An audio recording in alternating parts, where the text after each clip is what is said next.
Hey, what's up, everybody? Welcome to the Gray Zone. Apologized for being late, but I just wanted to make sure we had all or most of our elements in order. And there's always some news coming in, so I just wanted to make sure everything was ready. We produced this ourselves, and it's a labor of love. So just wanted to make sure it was the best show possible. And I'm here with, as always, or as usual, with Aaron Mate, who needs no introduction other than that he just called Rabbi Shmuley Botiach a Nazi. Welcome, Aaron. Good to be here. And that's the Gray Zone guarantee. We're not going to be on time. We're not going to be the most technically smooth, but we will give you some hard-hitting content. That's what we can promise you every time, even though it's not on time. Well, you know what I really want to get out of this or deliver is that I just want people to learn something. So I hope everyone will learn something from this one. We're going to cover the arrest and detention of Mahmoud Khalil, the Columbia University student protest leader and negotiator under orders from the Trump administration's MAGA wing, or Make Israel Great Again wing. We're going to cover the continued sectarian or the fallout from the sectarian slaughter in Syria. We're going to cover a variety of events which continue to demonstrate the control of Israel and the Zionist billionaire class over the Trump administration. And we're also going to talk about the latest developments with the negotiations over the Ukraine ceasefire, and more. But first, a quick announcement. Tomorrow, I'll be with Jimmy Dore at Magooby's Joke House in Timonium, Maryland, just outside Baltimore. So I don't know if tickets are still on sale. If they are, and you're in the DC area, come see me, say some words. I might even tell some jokes. I don't even have my set ready, to be honest. So, I mean, if you have a new 15-minute set this quickly, after, because your last set with Jimmy was not that long ago, it was last year sometime. Yeah, I mean, I try to avoid recycling too many bits. Like a real comic. Some of them are too good to not do again. Right. Yeah. Yeah, and we're well, I can't promise anything, but we're working on bringing most of the crew together for the next Icarus Fest in Rutherford, New Jersey, too. So I'll hopefully have an update on that soon. But yeah, Jimmy's in town, so I'm joining him tomorrow. Well, I just looked. So there's a Saturday show as well. That's sold out. But the Friday show, there are still some tickets remaining. So if you're in the Baltimore area, grab them fast. I wish I could be there. Yeah. We wish you could be there too. And, Jimmy always said you had an opportunity to come up on stage that you just never took him up on. Well, yeah, I don't have the confidence to be a stand-up comic. I would love to be. In my heart, that's what I would love to be, but I just think it's the hardest thing in the world. And I marvel at those, including yourself, who can do it. I've seen a few of your sets. The last one I saw was when you did before Anya's book launch for Corporate Coup, and you had some great ones in there. My favorite was the one about Stephen Hawking and RFK Jr. on Epstein Island. It was a good one. Yeah, that was a one-time thing. I just recreated this. Well, it's online, recreating the Eiffel Tower of Stephen Hawking and RFK Jr. I mean, we shouldn't do this on a live stream. No, we shouldn't. I don't know. Someone wants me to use the BB prostate joke from Judge Knapp's show. I'm trying to remember what that was. I don't know. No. I'll try to remember it. I'm taking suggestions though for jokes. I mean, the chat, the Gray Zone chat usually has some good material. Yes, it does. The last time I did Magooby's, by the way, I had a bit about Zelensky being the neighborhood crackhead. And that one really became reality in the Oval Office.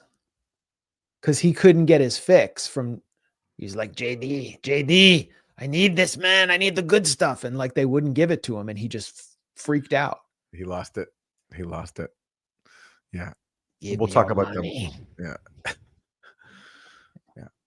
I caught Zelensky breaking into my car last night. He was like, and then I saw him selling the car stereo on the corner. It's tough times. Tough time, indeed. Aaron, I mean, actually, Zelensky's getting his supply again. So this is a perfect segue. Aaron, give us an update on the aftermath of the meltdown in the Oval Office, where Zelensky was basically told to go home, work on an apology, and come back and work out a deal. It was to be a deal for Ukrainian mineral wealth with no security guarantees. Zelensky went to Europe and received promises of new weapons and diplomatic protection and support for escalating the war against Russia, the failing war. And now Marco Rubio, after talks in Riyadh, has announced that the U.S. is resuming support for Ukraine. I mean, where does this leave things? So yeah, as you said, after that meltdown at the White House, Zelensky goes home. The Trump administration immediately cuts off weapons and intelligence sharing with Ukraine, intelligence sharing for striking targets inside Russia, not intelligence sharing for defensive purposes, which they still continued, but they did cut off the weapons. That led Zelensky to issue an apology to Trump and to send a delegation of Ukrainian officials, including Andrei Yermak, who's his chief of staff, who is said to be basically running the show, to meet with Marco Rubio and Mike Waltz in Saudi Arabia. And they agreed on this new U.S. proposal for a 30-day ceasefire. And they also said that they would sign the minerals deal that Trump wants. So when Ukraine committed to this 30-day ceasefire, then Rubio and Waltz were saying, okay, now the ball's in Russia's court, and we'll see. And we got the answer today from Vladimir Putin. And basically, Putin made it sound like he was accepting the ceasefire proposal, but he's not. He's basically saying what he said all along, which is that the only way to end this war is for Russian security needs to be taken into account, the same ones that were on the table when this whole thing began. And so let's hear what he says. And let's start this clip at 102. Of Ukraine. Yeah. For the ceasefire, life in the conflict. Secondly, is we agree with the proposals for the ceasefire, but our position is based on the assumption that the ceasefire would lead to a long-term peace, something that would remove the initial reasons for the crisis. As for the readiness of Ukraine to ceasefire, there's a meeting between Americans and Ukrainians in Saudi Arabia, and it looks like a decision that is taken by Ukrainian side under American pressure. In reality, I am completely convinced that Ukraine had to ask Ukrainians, ask Americans, insist on this, based on the situation on the ground. So what he's saying is, we'd love to have a ceasefire, but only if it actually ends the war. And to end the war, you have to accept Russian security needs, which is making official that Ukraine will not join NATO, recognizing now that Russia has laid claim to these provinces inside Ukraine, where there are a lot of ethnic Russians, and also, not having the Russian language and Russian culture banned in Ukraine anymore. That has to be secured. And there are other issues that he wants addressed as well, including the expansion of NATO and the size of NATO military infrastructure surrounding Russia. And so really, this comes down to, and what he's also saying there is, we don't need a ceasefire. It's Ukraine that does. And that's why, by the way, it's obvious what Ukraine was doing when they launched that drone attack, including at Moscow, right before these talks with the U.S. began. They were trying to put pressure on Putin to make him want to accept this 30-day pause in the fighting. But Putin's not going to be deterred, is the message he's sending there. And ultimately, my take on this is simply this comes down to Trump. Will Trump actually be willing to to recognize that the U.S. is a belligerent in this proxy war, as Marco Rubio called it last week? He said, "We have to be honest, this is a proxy war," which is a good first step to acknowledging that. And if Trump can, acknowledge that the U.S. is a belligerent, is he actually willing to do something to address Russian security concerns, which no one has been willing to do so far? He's been willing to say that Ukraine will not join NATO. He said that publicly, but will he put that in writing? And will he put other commitments in writing? And will he also be willing to cut off Ukraine, cut off the military support and intelligence that Ukraine needs to keep fighting? Because we saw what happened when the intelligence and the military support to the Ukraine was cut off. Russia made new advances in Kursk and has basically stifled the Ukrainian offensive there. So that's the question. It's really, I think it comes down to not what Ukraine will do, but what Trump will do. And that's, he's so unpredictable. That's anyone's guess.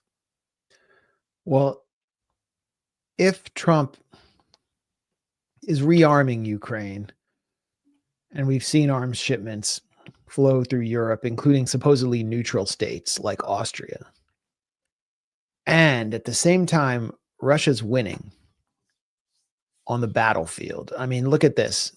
This is what are we looking at?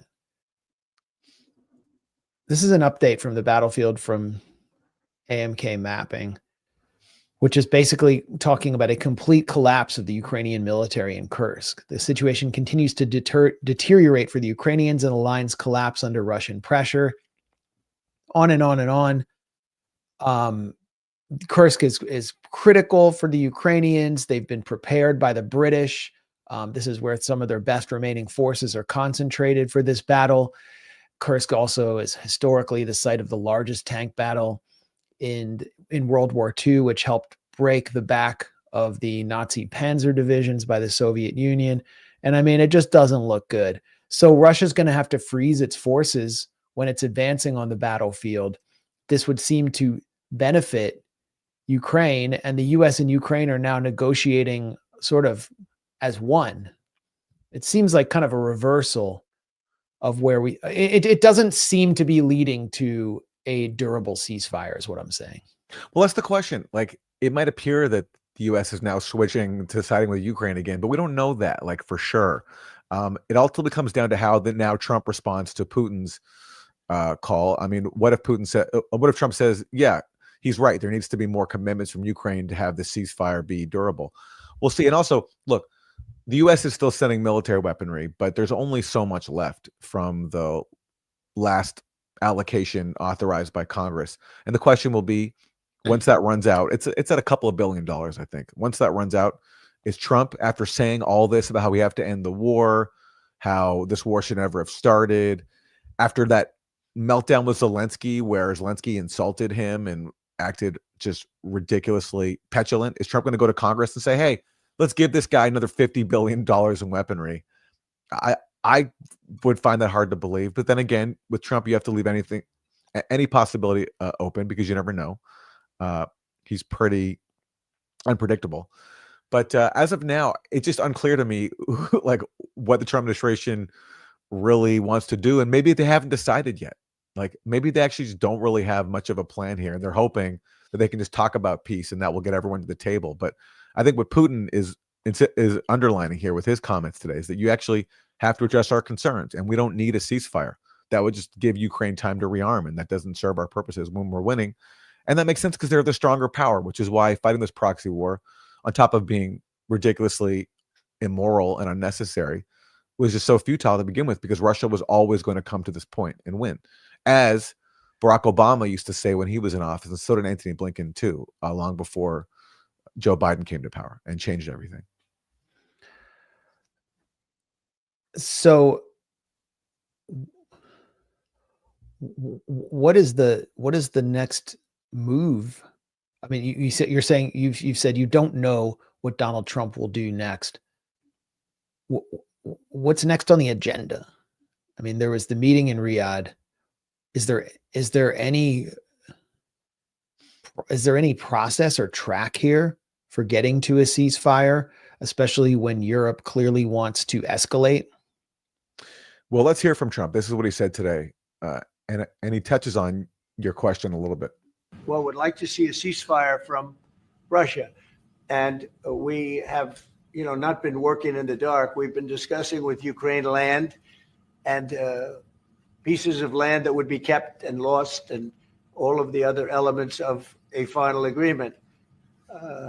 There's a power plant involved, a very big power plant involved. Who's going to get the power plant, and who's going to get this and that? And so, it's not an easy process. But phase one is the ceasefire. A lot of the individual subjects have been discussed, though. We've been discussing concepts of land because you don't want to waste time with the ceasefire if it's not going to mean anything. So we're saying, look, this is what you can get. This is what you can't get. They discussed NATO and being in NATO, and everybody knows what the answer to that is. They've known that answer for 40 years, in all fairness. So a lot of the details of a final agreement have actually been discussed. Now we're going to see whether or not Russia's there, and if they're not, it'll be a very disappointing moment for the world. So again, it's hard to parse exactly what he's saying, but you could see some indication that he's taking Russian concerns seriously in the first part of his answer, where he says that there's no point in wasting time with a ceasefire if it's not going to lead to anything. And that would seem to comport with Putin's statement. But then he says, if Russia's not on board, that'll be very disappointing. And but he does say that there's already been progress made on some of these issues, including Ukraine, agreeing that it's not going to get back some of its territory. And Marco Rubio has already talked about that publicly. So maybe behind the scenes, Ukraine is being pushed into that. My guess is that Trump and his team simply haven't decided yet on exactly what they want to do. And now Putin is challenging them today to make a decision. Like, either you recognize either you're willing to recognize our security concerns, or you're not. And if you're not, then we're going to keep fighting. It's funny because Zelensky is simultaneously accusing Russia of being silent and not taking the initiative to initiate the ceasefire to not seizing the ceasefire by the horns because Russia is advancing on the battlefield. So he's tacitly admitting that his troops are taking heavy losses, that they're losing Kursk, which is sort of remarkable because it stands at odds with the propaganda. But at the same time, Zelensky is throwing tons of obstacles in the way of negotiations. And here's one of them. After meeting with Saudi Crown Prince Mohammed bin Salman, Zelensky wants quote unquote Ukrainian children returned. The two leaders discussed Saudi Arabia's potential role in mediating the release of Ukrainian prisoners of war, as well as the return of Ukrainian children who were illegally deported to Russia, the presidential office said. We've done a ton of reporting on this at the Gray Zone. This was the basis of the ICC warrant for Vladimir Putin's arrest, that he had supposedly kidnapped thousands of Ukrainian children. But as we explained, they were supposedly taken to detention camps. As we even showed through Jeremy Lafredo, our reporter visiting one of those supposed camps, which turned out to be a free center, or a center where youth from the Donbass region who are under the gun, who are being shelled by the Ukrainians who speak Russian and identify with Russia, were getting free classical music and opera lessons and enjoyed being there and were there with the consent of their families. The truth wasn't exactly being told about these deported children. The vast majority of them, as even the United States acknowledged in a report that was produced with research by the State Department, had been taken out of the war zone into the Russian Federation with their families' consent because they did not identify with Ukraine and would have considered Ukraine taking their territory in the Donetsk and Lugansk republics as an occupation. Zelensky's now referring to them as Ukrainian children. I don't think they're coming back unless I'm mistaken about the specific children he's referring to. So I'm just, my point is, I don't think this ceasefire will be durable, and we're going to be looking at war into the foreseeable future. By the way, that allegation, even without looking at all the details, as the Gray Zone did, standing apart from literally everyone else who just parroted the dominant narrative. And also putting aside that it was based on a State Department report, which is odd for the ICC to be like basing a warrant on the work product of a government that is fueling a multi-gazillion dollar proxy war with Russia. Putting all that aside, this allegation has never made sense. Why would Russia mass kidnap a bunch of children? Like for what purpose? To like offset their negative birth rate or something? Yeah, it never made any sense. And also, and the other glaring thing about that, why didn't that ICC warrant include Bucha, where Russia was accused of, massacres that for some Ukrainians was reason to not have a peace agreement. That was for some people the excuse to walk away from the Istanbul Accords. How come the ICC indictment of Putin didn't include that? We answered that question through an interview Jeremy Lafredo conducted with Nathaniel Raymond, the State Department funded researcher at Yale University. He asked him, why not do Bucha? Remember, that was the big set piece. Yeah. And he said, actually, these New York Times reporters who were in Bucha have been calling me and pressuring me to make that the indictment so that they can get Pulitzer Prizes, which just shows you how corrupt the New York Times is. And he said, we can't do it because we don't have any evidence of any commanders giving orders to massacre anyone.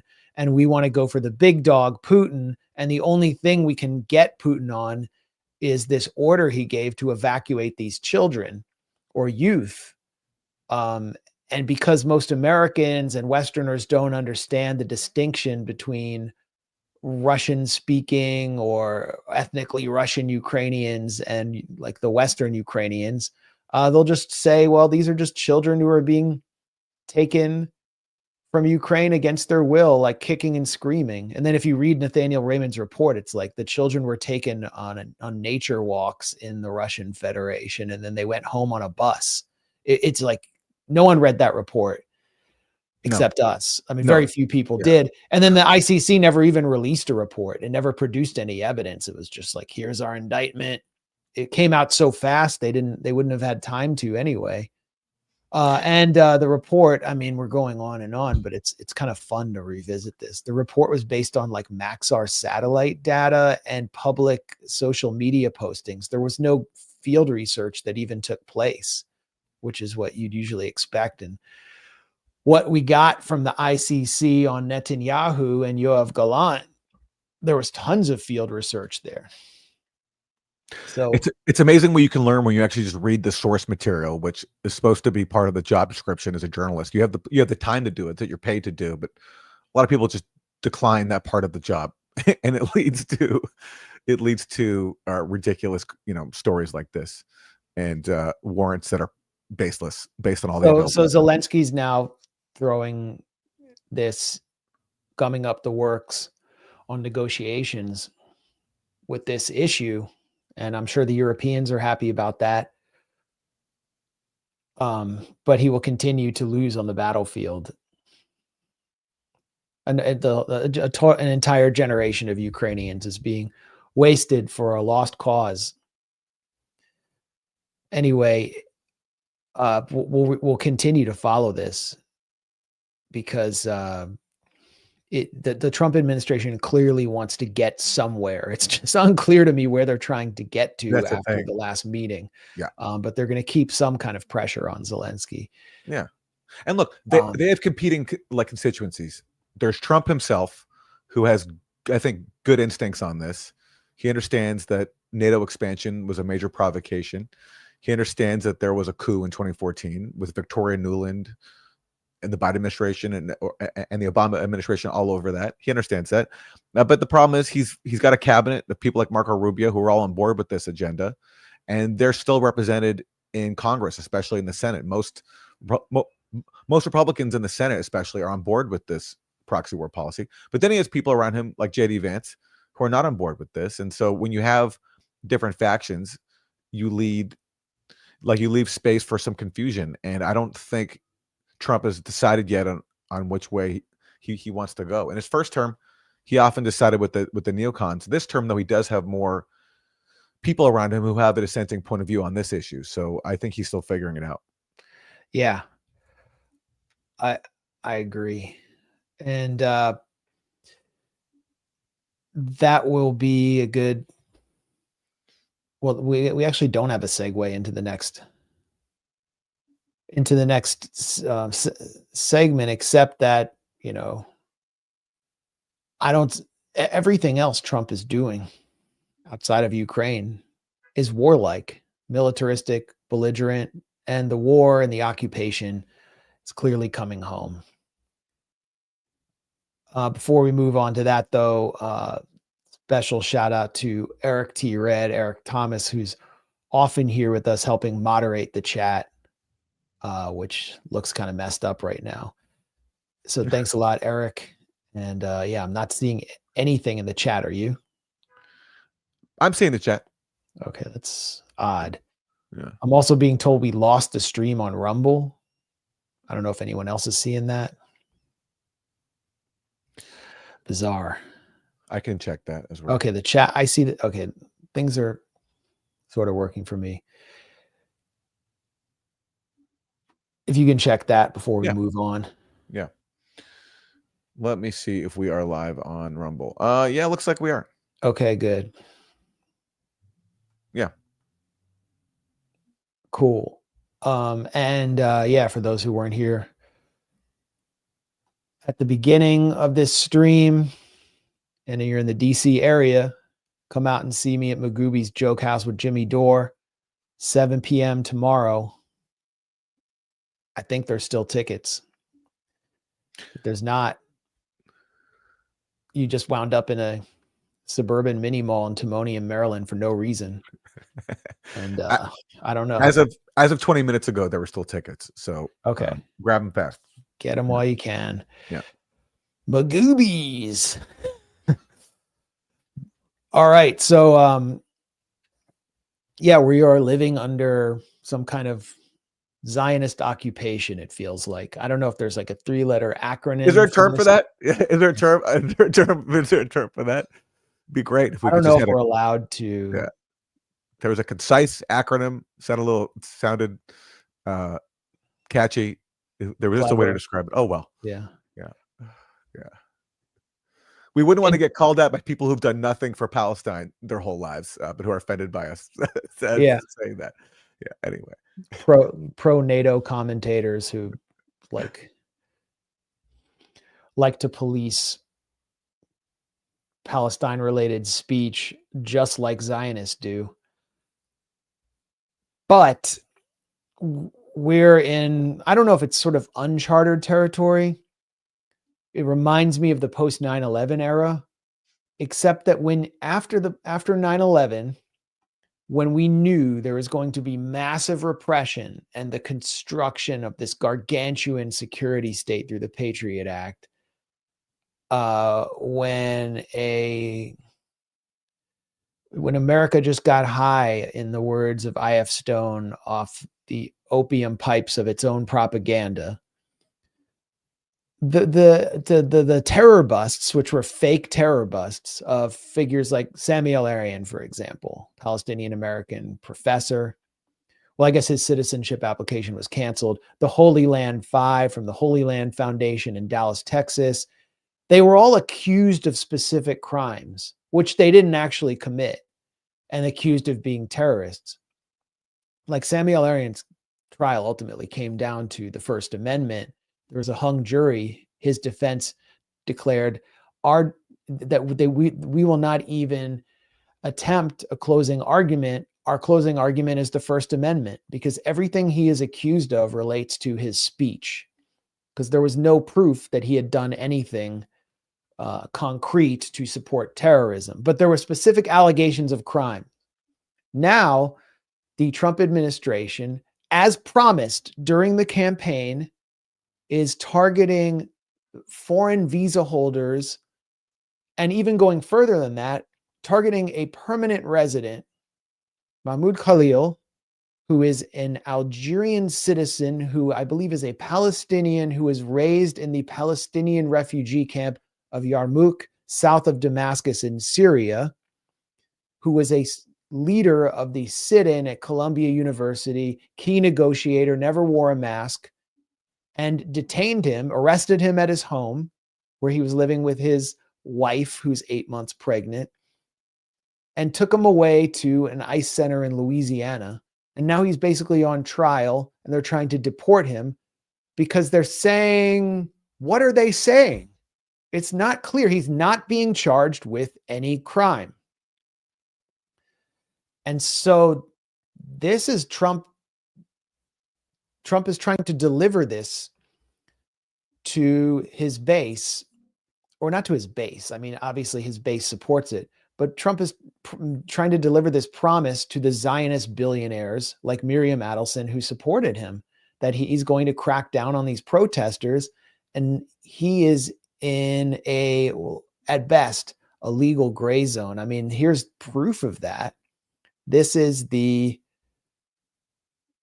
notice to appear, which Mahmoud Khalil did not sign, from the Department of Homeland Security.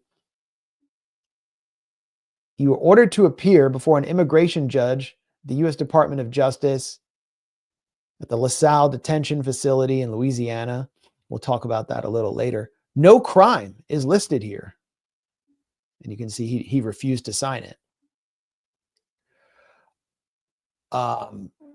So the Trump administration, after making this arrest, fumbled for some kind of allegation to make against this former Columbia student who is a permanent resident, green card holder of the United States, who has been denied due process to this point and was only allowed to speak to his lawyer today.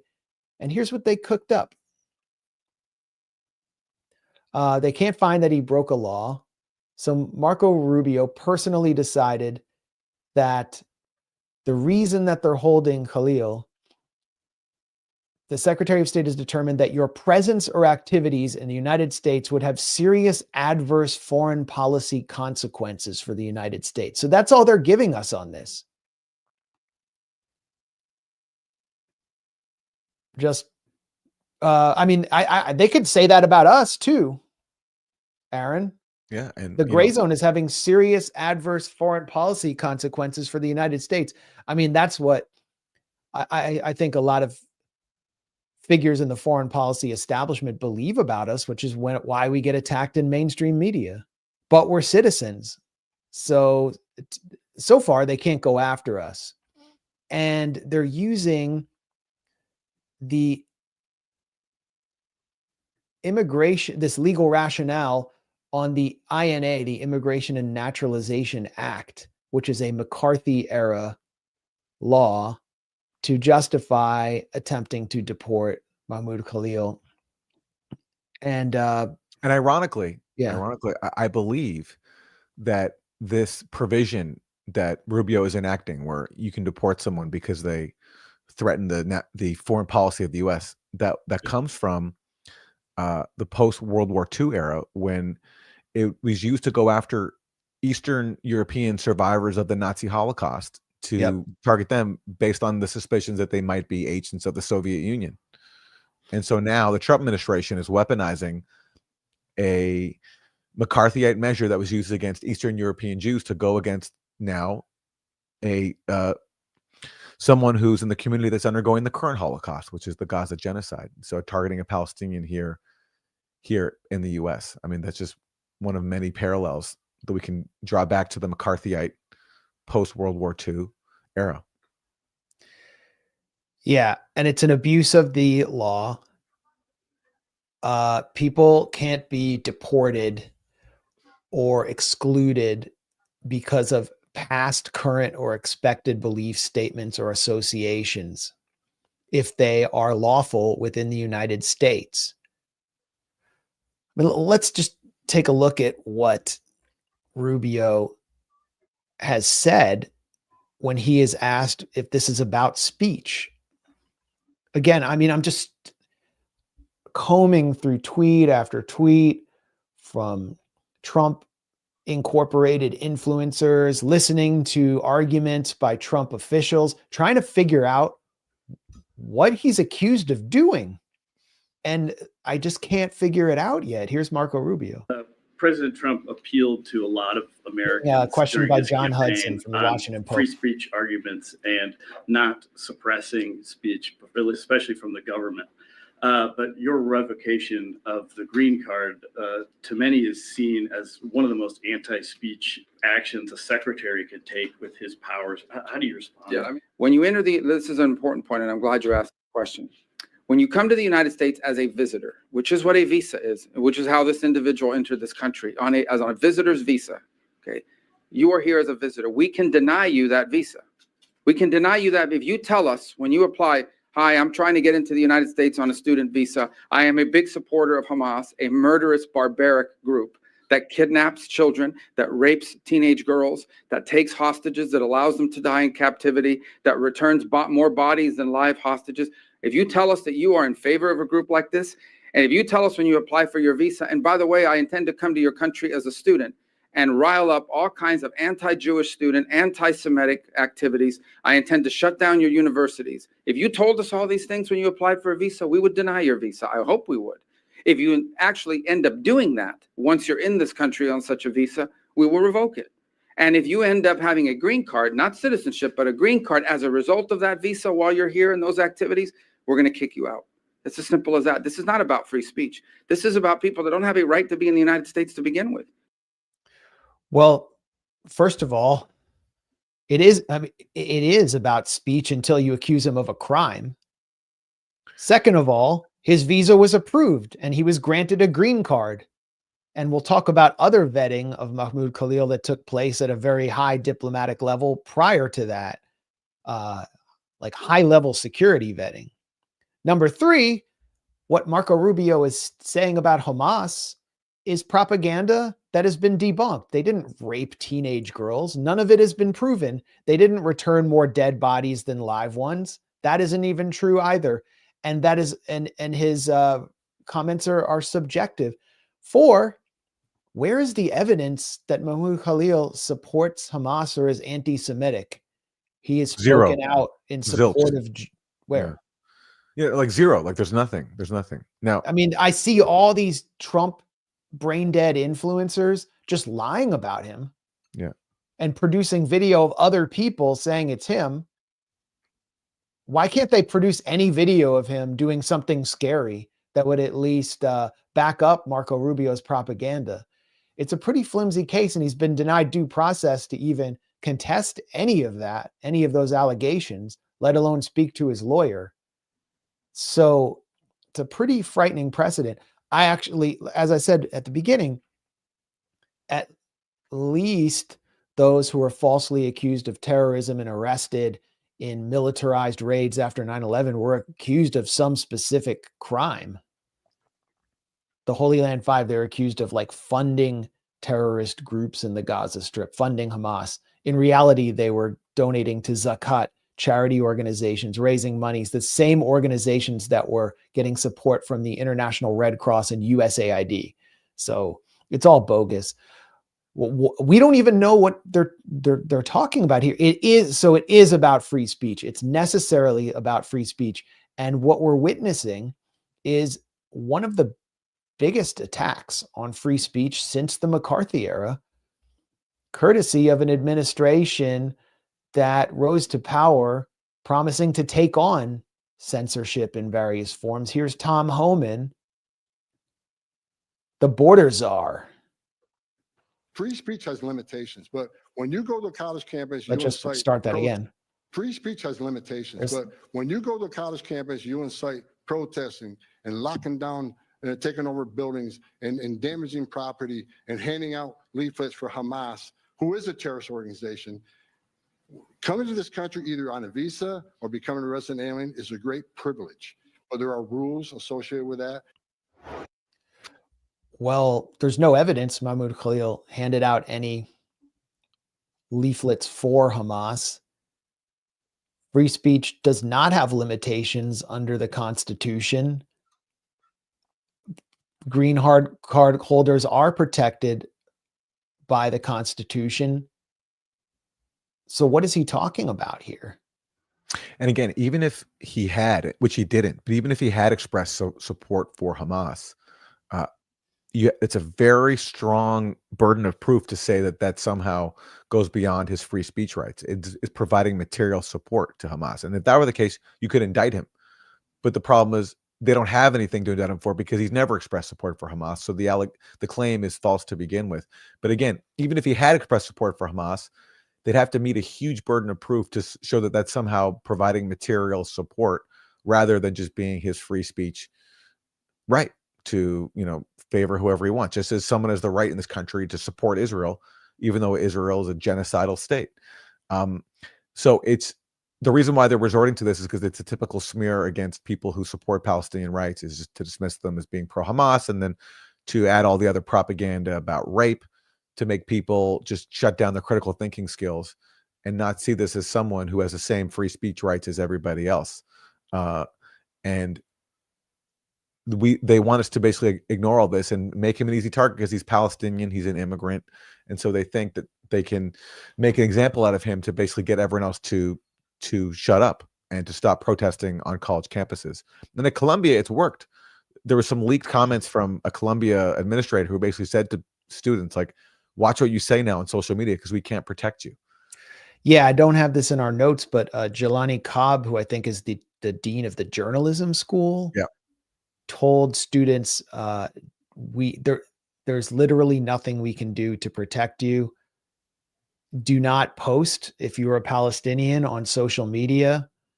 If you are not a citizen of the United States, keep your mouth shut. We can't protect you from ICE. And you are in the crosshairs for your speech, for protesting, for exercising the freedom of assembly. And it's had a chilling effect among a certain group of students, but other students are escalating and protesting massively. But I just wanted to make a separate point. We've been consistent throughout the Biden era, and we were attacked for it from sectarian elements of the left for not accepting the hysterical line on January 6th. I always said it was a riot. I witnessed it. I was there. I wasn't there as part of the rioters.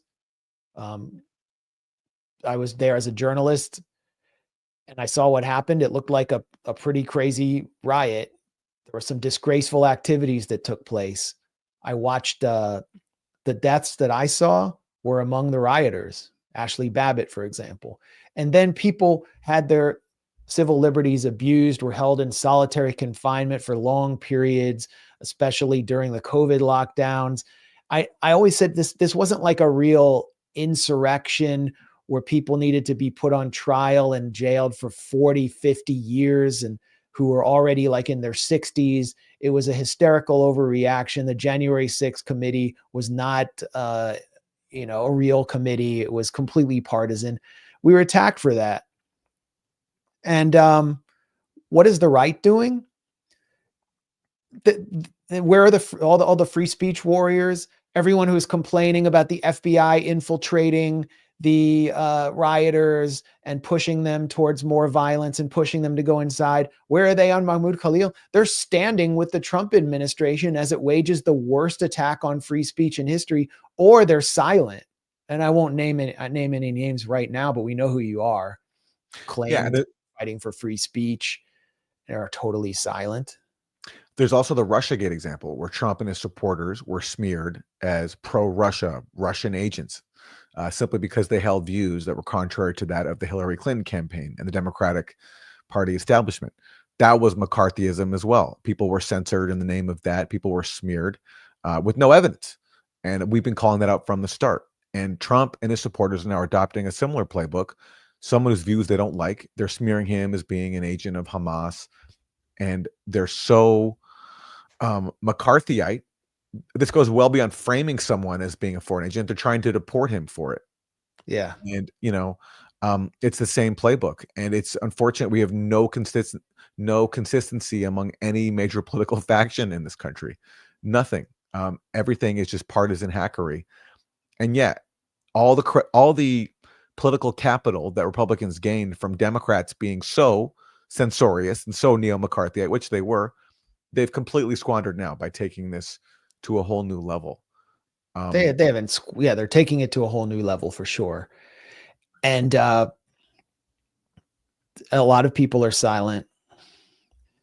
There's another issue here about consistency. One of the biggest menaces on Columbia University campus, who was actually thrown off campus for stalking students, Shai Davidai, is a green card holder, but he's an Israeli who is the face and voice of the Zionist movement in trying to disrupt and crack down on these protests. I mean, this guy could actually be accused of real crimes. This is Gen X Girl 1994, good researcher on a lot of this. Here's Shai Davidai. Like Mahmoud Khalil, I too am on a green card. Unlike Khalil, I don't support US designated terrorist organizations, take over university buildings, and call for the genocide of anyone. He wasn't arrested for speaking up. He was arrested for breaking the conditions of his stay here. No, he wasn't, because he's not accused of breaking any conditions. There's no evidence or accusation. He's now accused of possibly being a threat to U.S. foreign policy objectives. And you support a terrorist organization, Shai Davidai, based in Tel Aviv. The state of Israel is the leading architect in the world of state terror, and even boasts about it when, for example, it plants explosives in pagers and maims children in Lebanon. It shops its story to 60 Minutes to brag about state terror. And Shai Davidai is just a harasser and a stalker who, I mean, this is him. Holloway thinks that if he pushes Shai away, his problems are over. Cass, this message is for you. I'm not going anywhere. And you can go fuck yourself until we meet at court. What a psychopath. Again, removed from Columbia's campus. Mahmoud Khalil was never behaving like that, was never removed from Columbia's campus, wasn't involved in any violence, isn't not accused of handing out any Hamas flyers. But the Israeli guy is all over the media and may have actually played a role in Mahmoud Khalil's arrest. So it's so obvious what's going on here. And we're under a kind of occupation where Zionist billionaires can fund a presidential candidate like Donald Trump and get him to do whatever they want to bend the legal system to the point where there's no due process. And it's so bad that they also fund his rival too.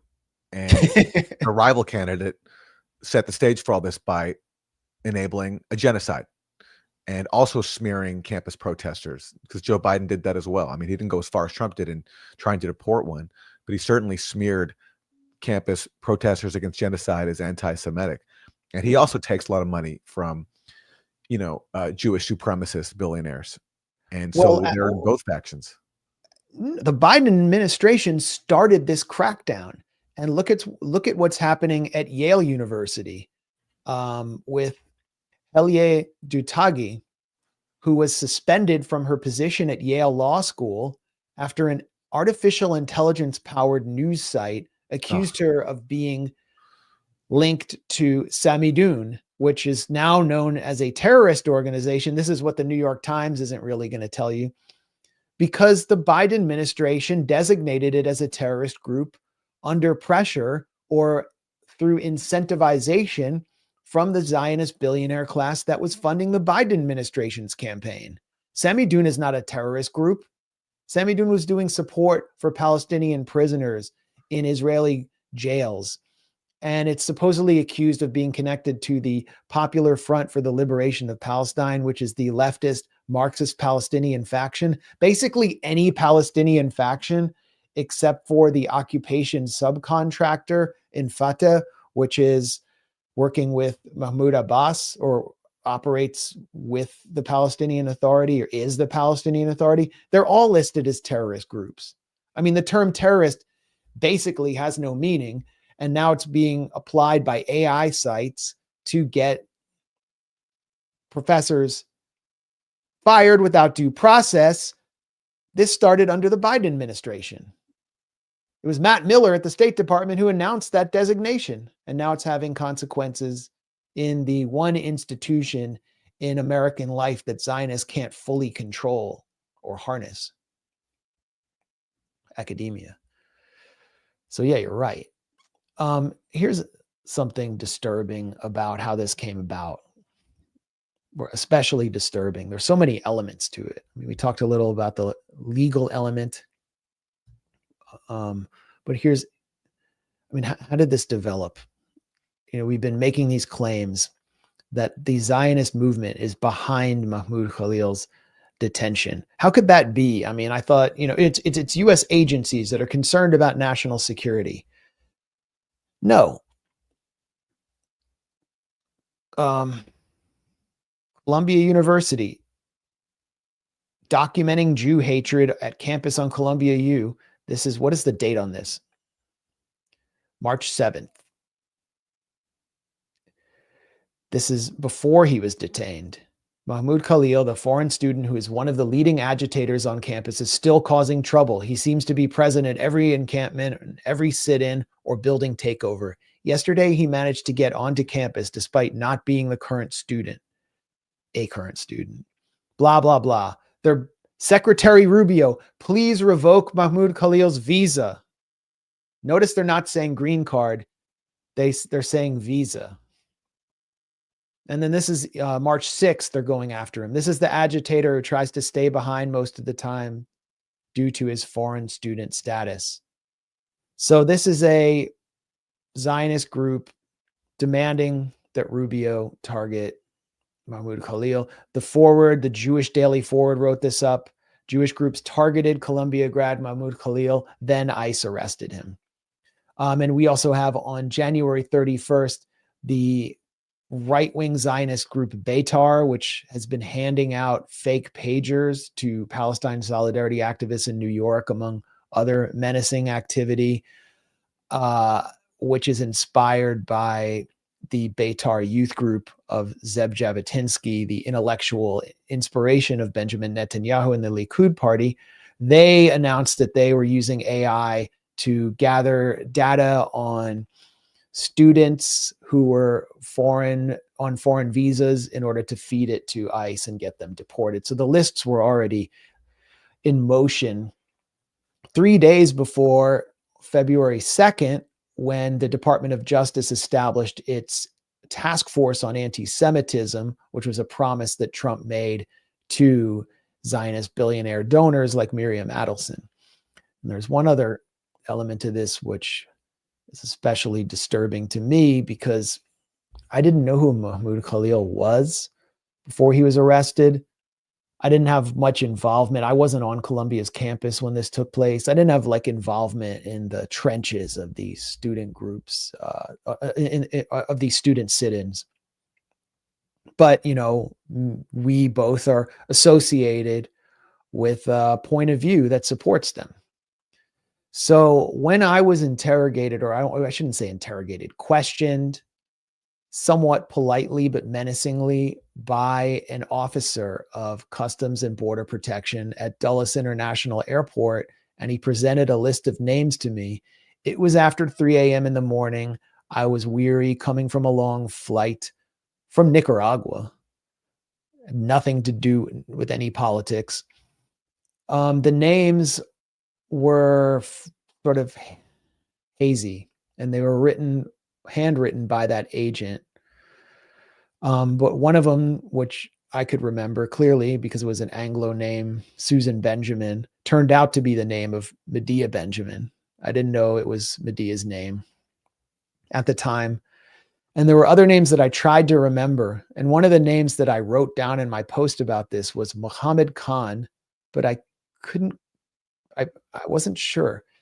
There's an M and an H in the first name, and then a KH in the last name. That could have been Mahmoud Khalil's name that they were asking me about.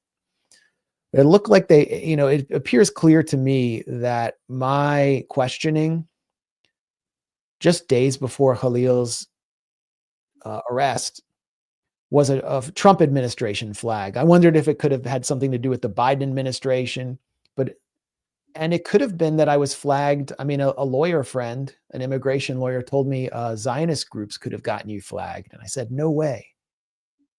Now it all seems to be kind of coming together. And I can't be 100% certain that I was asked about Mahmoud Khalil. But now it all seems to be coming together. The Trump administration is being pressured by Zionist groups. It's relying on extremely fanatical, radical Zionist groups to gather names and data. And then it's going after them in order to appease Trump's donors who paid for his campaign and who are going to pay for the Republican midterm campaigns. And they don't care very much about the Constitution, about the First Amendment, or even about the law, because they're not bringing any concrete charges. So we should expect more. If they're like questioning me in an airport and probably questioning others to gather intelligence, this is like a rolling process where they're just trying to wrap up as many people as possible into a dragnet to shut down these protests that where they've lost control, because Israel has lost the war of ideas. And there's nothing else it can do but repression, and it has the opportunity to do it now that Trump's in office. I mean, it was happening under Biden, but Trump has issued much more concrete promises to them. And Trump is sending out this bat signal where whenever he does something, and he wants his Zionist billionaire sponsors to know that he's doing it, he says, Shalom. We will find, apprehend, and deport these terrorist sympathizers from our country, never to return again. Shalom, Mahmoud, it says on the White House's official Twitter account. Shalom, Colombia. This is also from the White House Twitter X account. The Trump administration, led by the U.S. Education Department, which it's working to dismantle through the former head of World Wrestling Federation, and the task force to combat anti-Semitism, has canceled $400 million in federal grants to Colombia over its failure to protect Jewish students from anti-Semitic harassment. Shalom Hamas means hello and goodbye. You can choose. Release all the hostages, or there will be hell to pay later. And this was part of justifying Israel's starvation siege of Gaza, which has resumed, where the entire Gaza Strip is now in conditions that resemble those of northern Gaza toward the end of the war, where shelves are going empty and starvation is returning. So shalom, the kind of Hebrew greeting for peace associated with Judaism, is being used as a term, as a declaration of war and repression of dissent at home.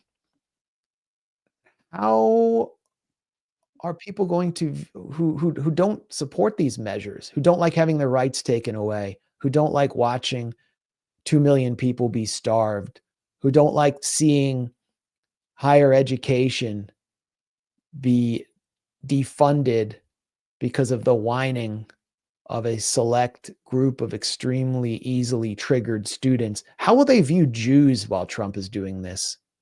Trump is weaponizing Jews to wage war crimes and repression. Well, it's not like Trump cares. It's not like Zionists care. Why would Zionists care?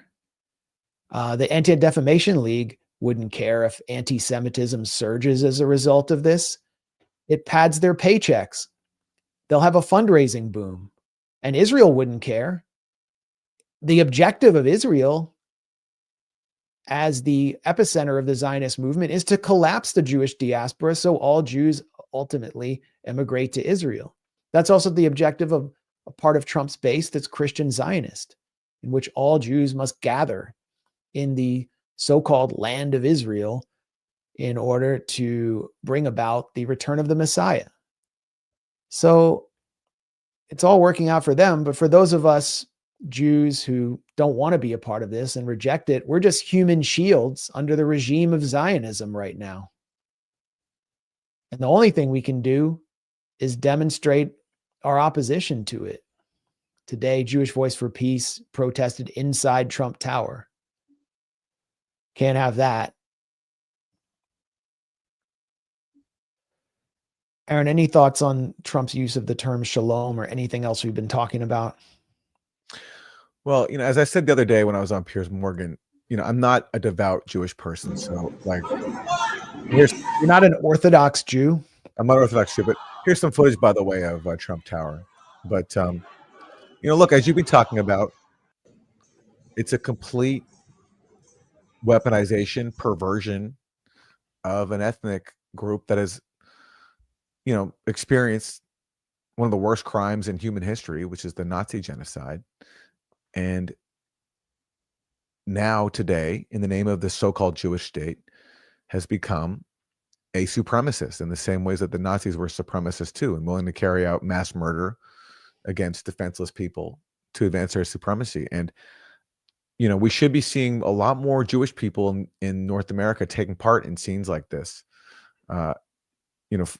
because Trump is not just Trump, Zionism is a threat to everybody, foremost Palestinians, but to Jews as well.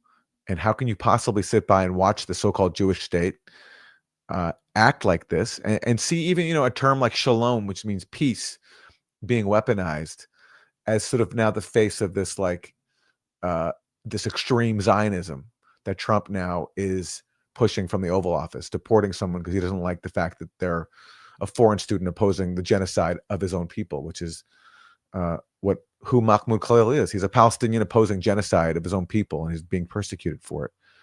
So it's heartening to see protests like this, but there should be a lot more people speaking out. And I know a lot of people from growing up and being in, just being in media. You meet a lot of Jewish people because a lot of Jewish people work in media. A lot of people are silent about this, and a lot of people are on board still with what Israel has done. And if I were more devout, I'd probably feel even more ashamed than I already do. But I already do feel pretty ashamed because it's my identity as well. It's my history. My parts of my family endured the Nazi Holocaust, and that's what's being now weaponized to inflict a new Holocaust and to go to extreme lengths here in the U.S. to advance that. And what did Trump just do the other day? He even started questioning Chuck Schumer's Judaism because Chuck Schumer offered the most tepid criticism possible of the persecution of Mahmoud Khalil. He basically said, well, first of all, he doubled down on his bigoted comment that basically Chuck Schumer is a Palestinian, which Trump means as a slur because that's supposed to be a bad thing to be Palestinian. This is Trump. Can't hear him. Doesn't have sound. Okay. I'll have to find. Anyway, most people have probably seen the clip. Trump basically saying that Chuck Schumer is like a Palestinian now. He's not even Jewish anymore. He's a Palestinian, which is supposed to be an insult in Trump's bigoted mind. And that's, of course, because Chuck Schumer offered the most mealy-mouthed criticism possible of the persecution of Mahmoud Khalil. He said that, I abhor Mahmoud Khalil's views. I oppose the anti-Semitism at Columbia, basically saying— I'm working on a book about anti-Semitism, he said, or I published one. Oh, really? Okay, yeah. I'm sure that's going to be a big hit. But Chuck Schumer did say that unless you can show that there's a crime, then you cannot be deporting this guy. Here's Trump. The Democrats. And Schumer is a Palestinian, as far as I'm concerned. He's become a Palestinian. He used to be Jewish. He's not Jewish anymore. He's a Palestinian. Okay. He just pulled Schumer's Jew card. And I mean, how does that happen? It happens because we're living under a Zionist regime where a Gentile authority, whatever you want to say about Chuck Schumer, he's Jewish, can denigrate— a Gentile official can denigrate the identity of a Jewish official and get approval from the Zionist movement because he has outcompeted the Jewish official in demonstrating his loyalty to their agenda. That's what Judaism has been reduced to under Zionism, where a Gentile becomes more Jewish than the Jew who becomes a Palestinian, which is somehow an insult, because all you have to do to win over Zionism and Zionists who dominate the Jewish world and every Jewish institution in the US, the Jewish establishment, is give Israel tons of weapons so it can slaughter babies. That's where we are. And by the same token, if you demonstrate total, absolute loyalty to Zionism and the state of Israel as a Gentile, and you throw up a Nazi Sieg Heil salute, it suddenly gets forgiven by Zionist organizations and individuals as a stiff-armed salute or an exhibition of autistic behavior in the case of Elon Musk. Yeah, and by the way, a really just sad irony here, because we don't want to be defending Chuck Schumer at all or like holding him up as the paragon of like virtue. In taking away Chuck Schumer's Jew card, Trump is actually going after someone who's a fanatic Jewish supremacist. Yeah, he's like, he's one-upping a fanatic supremacist. Yeah, because Chuck Schumer once said in a speech to AIPAC that the reason there's no peace between Israel and the Palestinians is because the Palestinians don't believe in the Torah. He literally said that. So we have basically two factions of extreme Zionist fanatics competing to the point, and one faction is so extreme that a Gentile president can say that the other extremist Zionist, who actually is Jewish, is not even Jewish. And that's what happens when you conflate Jewish culture with Zionism. And not only an existential threat to Palestinians, it's also a big threat to Jews as well, if anybody cared about that. Yeah. By design, Zionism aims to collapse the Jewish diaspora. Let's take a look at your confrontation before we continue. There's so many layers to the Mahmoud Khalil saga, and I want to discuss one of the lesser understood layers to it, which I think makes a larger point about imperialism. But since you mentioned your appearance on Piers Morgan confronting former reality TV show star of Shalom in the Home, Rabbi Shmuley Boteach, who is now a noted international dildo salesman. Let's just take a look at that, because I think this really articulates, or I think this encapsulates the two camps of Judaism that I think are in a civil war right now inside the United States. And Shmuley is, of course, part of the dominant camp. Accusing people like my friend Omar of anti-Semitism simply because he wants the freedom of his people. It saddens me to see what people like you have done to the Jewish tradition. The suffering of my family, my great-grandparents perished in the Holocaust. They were murdered by the Nazis. And today, I have to tell you, I see you as the modern day followers of the Nazis, supporting this mass murder campaign in Gaza, putting the people of Gaza in what even Israelis have called a concentration camp. It's the Israeli Jews of today, supported by American Jews, unfortunately, some, that are following in the footsteps of our oppressors. And I hope one day you can connect to your own humanity and the very best of your own tradition, which I believe in, to see just how horrible this modern state, this modern supremacist state, is not only for the Palestinians, but the Jewish people as Aaron, well. you can't seriously be saying that Rabbi Shmuley, one of the most high-profile Jews in the world, is a successor to the Nazis. Is a Nazi. I mean, that's a pretty I am saying despicable. that. That's a pretty despicable thing to say, isn't it? He supports the mass murder of children in a concentration camp. What else am I supposed to May I People respond being to that? put May I under a respond to that? I think you starvation should siege. respond to that. These yeah. are Nazi Okay, tactics. Aaron, These are Nazi tactics. Aaron, notice I have not once offended, used that hominem attacks against Omar or you. I have decided that I'm going to be That's not true. factual. No, You called him excuse me. You anti-Semite. won't interrupt me. Calling people Omar started anti-Semites is apparently not an ad hominem. excuse me. Omar started calling me a liar. He wouldn't deal with any facts, a hypocrite. He said I'm drunk on lies, et cetera, et cetera.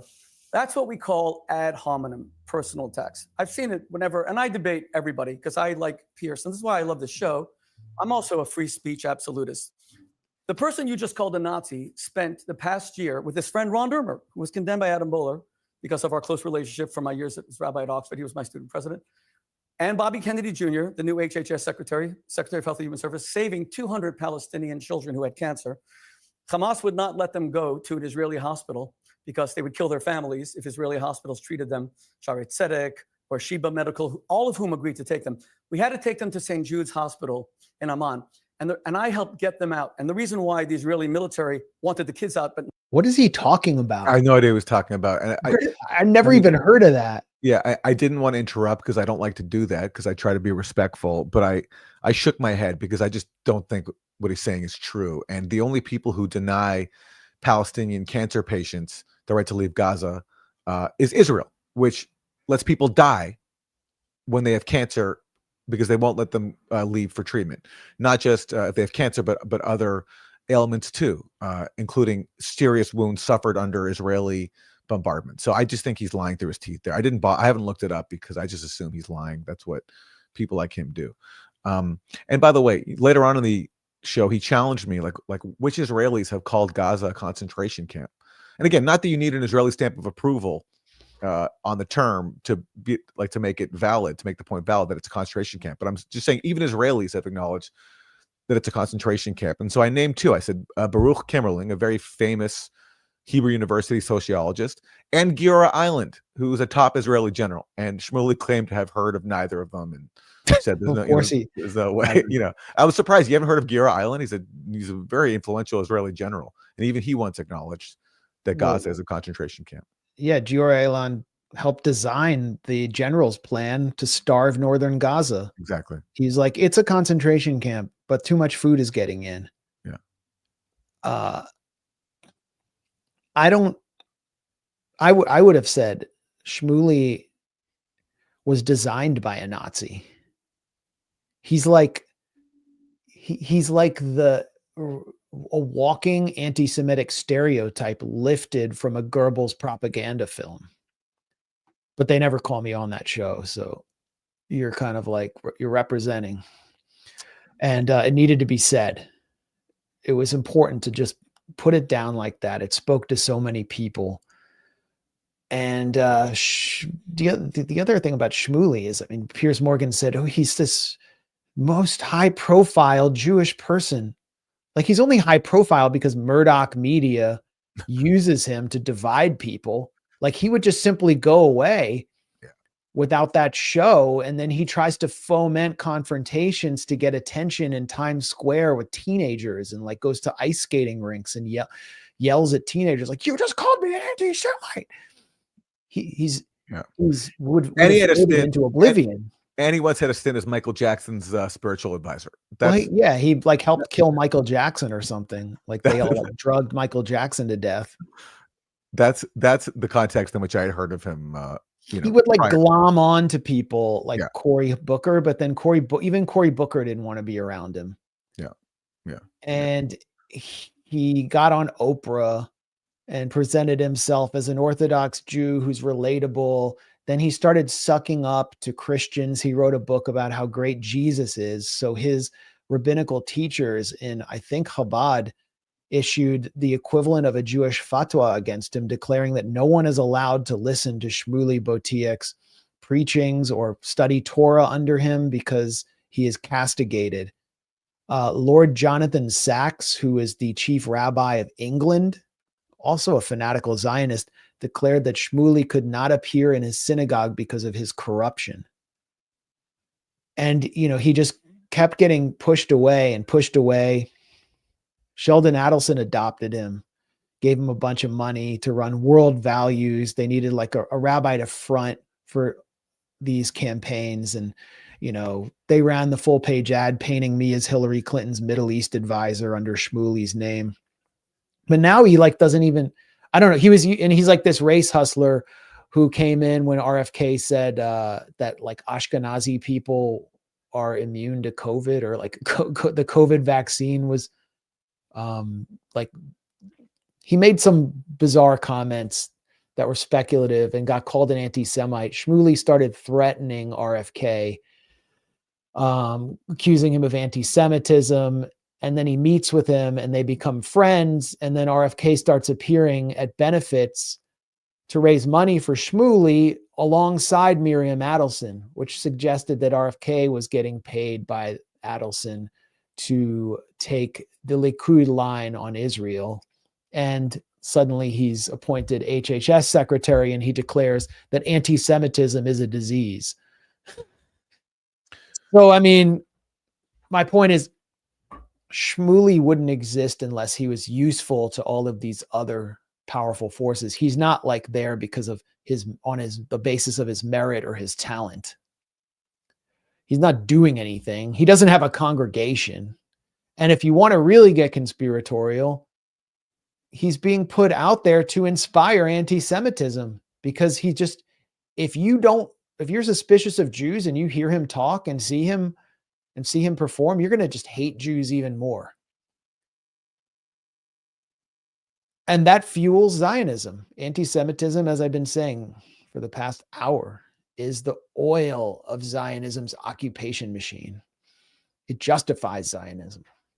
That's why Piers Morgan has like anti-Semitic critics of Israel on so often, in contrast to you. Well, I think that's enough time on Yeah, sorry, I just esteemed Rabbi Shmuley, but I get exercised by. no, sure, that. yeah, sure. Well, listen, is there more to say on the persecution of Yes. Mahmoud Khalil? Here's one. I wanted to make another point. A few other people have made it. Let me just tee it up. Where is it? Here it is. Well, I don't have the exact element I want, but this will do. So, as reported in a few publications, Middle East Eye reported this, Mahmoud Khalil, who is being held without any clear with evidence of criminal behavior or activity by the Trump administration, which wants to deport him because of his role as a leader of the student protests against Israel's genocide in Gaza at Columbia University, who is a green card holder, was not just vetted for his green card, which was approved, but was also vetted by the British Foreign, Commonwealth and Development Organization, the British Foreign Office, because Mahmoud Khalil was a British soft power asset before he came to the United States. And here he is listed as a facilitator of an event next to various British-funded Syrians who were interested in fomenting regime change in Syria. Here are the partners. The Chevening is one of the most prestigious scholarships granted by the British government and the British Foreign Office to basically future leaders who will help, presumably, under this thanks to their training that they received under this scholarship, promote British soft power. It's known in the UK as a British soft power fellowship or scholarship. And in order to get that, to get the Chevening scholarship, or to work out of the UK's embassy in Beirut, where Mahmoud Khalil was a facilitator at the embassy and conducted interviews on behalf of the embassy of Syrian refugees, you have to go through a rigorous security vetting process. So the Brits already vetted him extensively. And this doesn't seem to factor. I don't think the Trump administration even knew this history when they decided to arrest him. Just as I don't think they knew he was on a green card. I think they thought he was on some kind of visa, like a visitor's visa. But this should be an issue which the British Foreign Office should address, because the Trump administration and a lot of pro-Trump influencers pro-Trump influencers are saying it explicitly, But the Trump administration is suggesting that the UK was supporting a terrorist, that the UK was nurturing a terrorist, someone who was very close to power, who probably was in the same room with the British ambassador in Lebanon. Then he went to Columbia School of International Policy Affairs, where Hillary Clinton is an instructor. Victoria Nuland has been an instructor. A who's who of imperial warlords have taught at Columbia SIPA. Okay, well, if he was a terrorist, why didn't he do anything to them? Why didn't he threaten them? Presumably, he walked through the same hallways as them.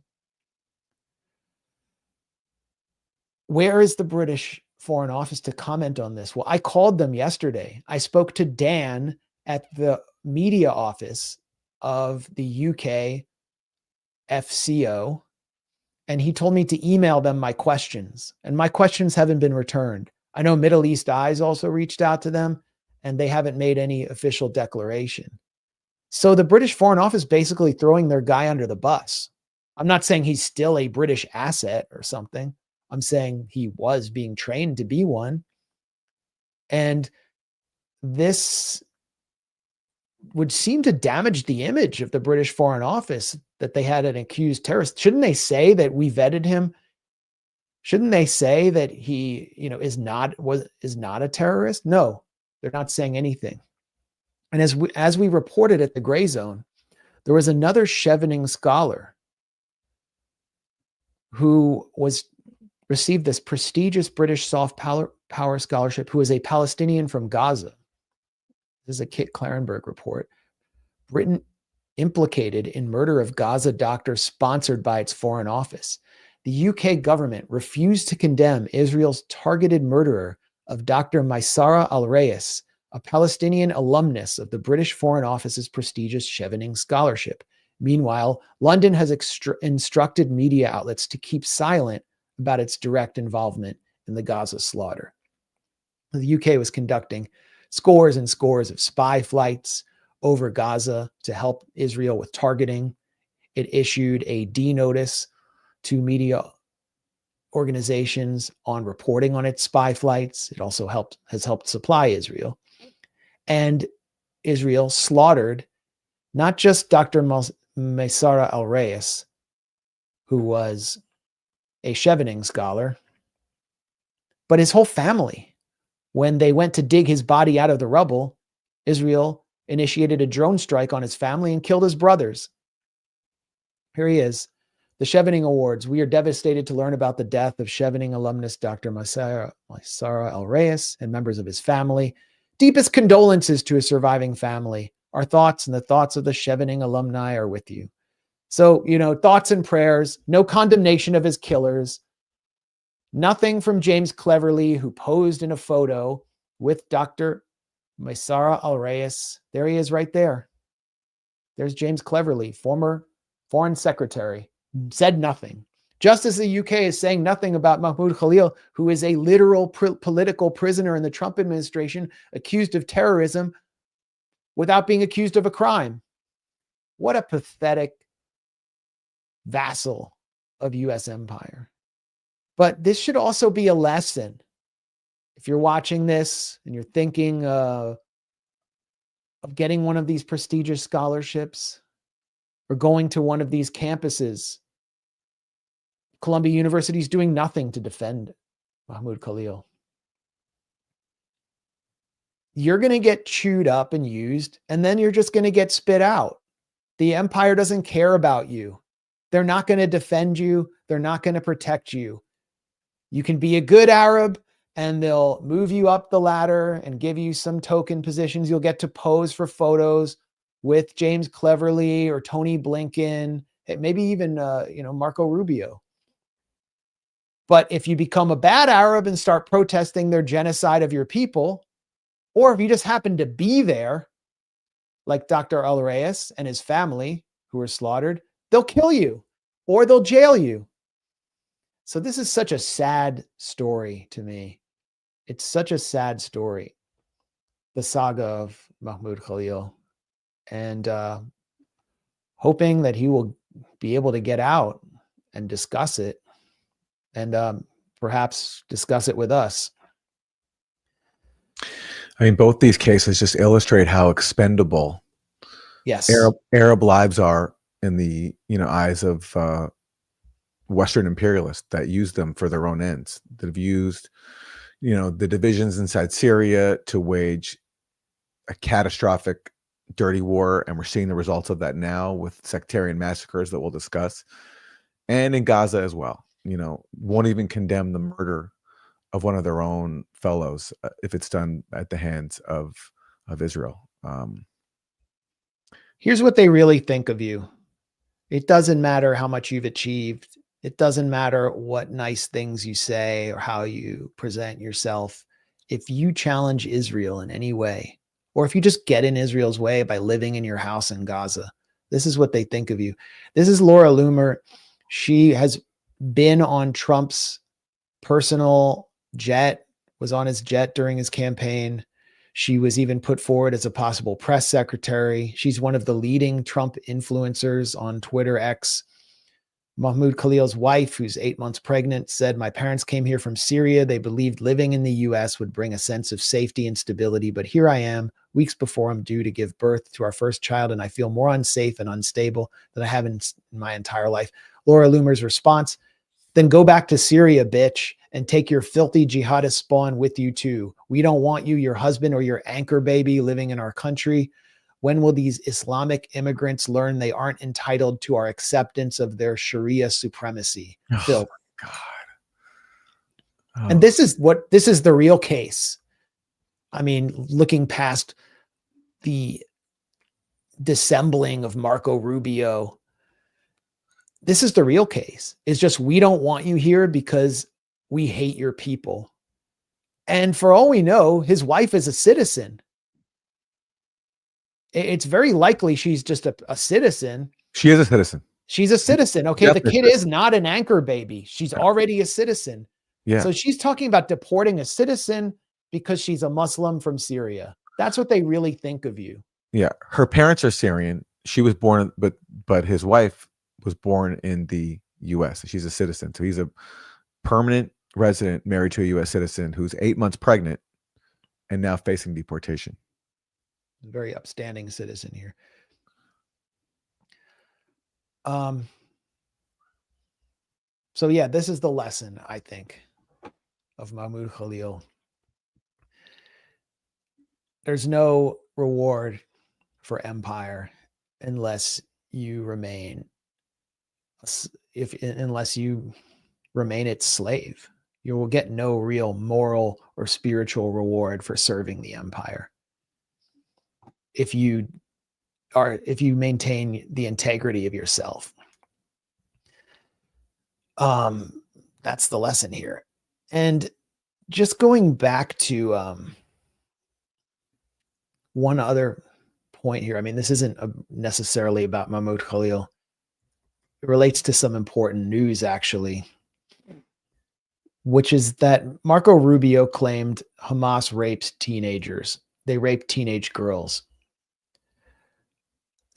There's no evidence for that. That was part of the lie we've been debunking that since October 7th that was used to justify Israel's genocide in the Gaza Strip. But Marco Rubio deployed that lie to justify this extra or unconstitutional detention of a permanent U.S. resident for his speech. Well, incidentally, just yesterday, the United Nations released a report not only accusing Israel of genocide in the Gaza Strip through, for example, the deliberate targeting of IVF centers, which would help women in Gaza have children, which are defined by Israel as a demographic threat to the ethno-religious purity of the Jewish state. It also accused Israel of exactly what it falsely accused Hamas of doing on October 7th, systematic sexual assault. A new UN report this is Navi Pillai, the chair of the UN Commission. The evidence collected by the Commission reveals a deplorable increase in sexual and gender-based violence. There is no escape from the conclusion that Israel has employed sexual and gender-based violence against Palestinians to terrorize them and perpetuate a system of oppression, that undermines their right to self-determination. Here's the report. More than a human can bear, Israel's systematic use of sexual, reproductive, and other forms of gender-based violence since October 2023. The sourcing in here is a lot more meticulous, clinical, methodical, and thorough than the tall tales and Zionist massage pulp fiction that appeared on the cover of the front page of the New York Times by Jeffrey Gettleman. It's a lot more thorough than the documentary produced by billionaire lean-in Zionist feminist Sheryl Sandberg, alleging that Hamas committed mass rape on October 7th. But it's not getting any play in Western media. Are you seeing this getting around, Aaron? No, zilch, nothing. And again, this is the allegation that was repeated ad nauseum. Everybody bought into it. It was cited over and over. There was never a shred of evidence for it when it was lodged against Hamas. And now you have documented cases of it in this new UN report, which and it's not news to people who've been watching the Gray Zone, but of course, complete silence. There'll be no Sheryl Sandberg documentaries or big New York Times front page articles about the actual and documented cases of sexual assault and rape by Israeli forces against Palestinians. On video. On video. I mean, and of course, all the people who made such a big thing about the allegations, which were baseless against Hamas, will have nothing to say. All the people who excommunicated us, called us denialists, all these names, tried to shame us into stopping our job, which is being journalists. And journalists means you go by the facts. And when it comes to the Hamas mass rape allegation, there were no facts. The only facts undermined the allegation. All of them are going to be silent. It speaks to how, again, just like Judaism is weaponized to commit mass murder, so is sexual violence. And what Israel and their apologists did when it comes to these rape allegations is they weaponized slain Israeli women, called them victims of rape and sexual violence, and basically brought pain to their families, left Israeli families who lost people on October 7th wondering if their family members were the victims of the sexual violence, even though there was never a shred of evidence for it, as all the available facts showed. So, of course, we're not going to be seeing any media coverage of this. And if we do, the New York Times will find some euphemistic way to downplay it or to bury the revelations at the bottom of an article that nobody will read anyway. Yeah. If anything, I'm seeing like nothing on it. And since you brought up Sheryl Sandberg, there's news about Sheryl Sandberg as well. Every accusation is a confession, isn't it? Well, this is on the Honestly podcast with Zionist fanatic Bari Weiss. Facebook's highest ranking whistleblower, Sarah Wynne Williams, shares the story of feeling pressured by Sheryl Sandberg, then COO, to share a bed with her on a private jet. It wasn't something I felt comfortable doing. The scene that might get the most attention, I've seen that it's been mentioned already in some reviews of the book, is when you're pregnant on the plane, coming back from Davos, I believe it is. I think you're pregnant with your second child. Yeah, and been a really complicated pregnancy. Well, why don't you tell the story of what happens on that plane? Sure. So we were flying back and churning through work as we did. And at a certain point, I'll explain this because this was new to me and I wish someone had explained this to me, but in a private jet, often there are bedrooms in the back of the private jet. Not bedrooms, like there aren't, not for everyone. There's, a bedroom with a proper bed. And Sheryl went back to, sleep and then came out and said, Sarah, you should come into bed. And I was like, no, thank you. I have lots of work to churn through. And she's like, no, you should come into bed. And, I had many thoughts, but one is like, I don't think anything good comes of getting into bed with any boss. So it wasn't something I felt comfortable doing. I read that scene candidly, and I thought, I could see myself doing something like this. And here's what I mean. What do you mean by that? you could see yourself doing something like this? I could see myself being with a bunch of female colleagues and knowing that one is especially exhausted because she's 7 months pregnant and saying, like, take the bed, take the bed. But that is not how you heard it, right? If it had been an offer of just a bed, that's a very different offer. And also, I mean, there are other things happening around me that made me concerned that I would be put in a vulnerable position. And so I chose not to. But, you know. All right, well, you get the point.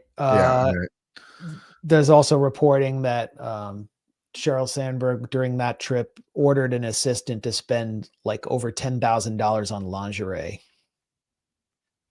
So some seriously creepy behavior by Sheryl Sandberg, who was like one of the main driving forces in pushing the mass rape hoax in the United States around October 7th, appearing with Hillary Clinton at Israel's UN mission to roll it out. And then this documentary, what was it? Screams Before Silence, Screams Without Silence. The accusations against her are much more credible than those against, I don't know, Mohammed Deif or any Hamas commander. Yeah, when it comes to October 7th, the only so-called evidence comes from discredited witnesses. There's no forensic physical evidence. There's no audio-visual evidence. There's no identified victims, dead or alive. There's only people who claim they saw something. And if you look at their stories, none of them add up. We've gone over this so many times.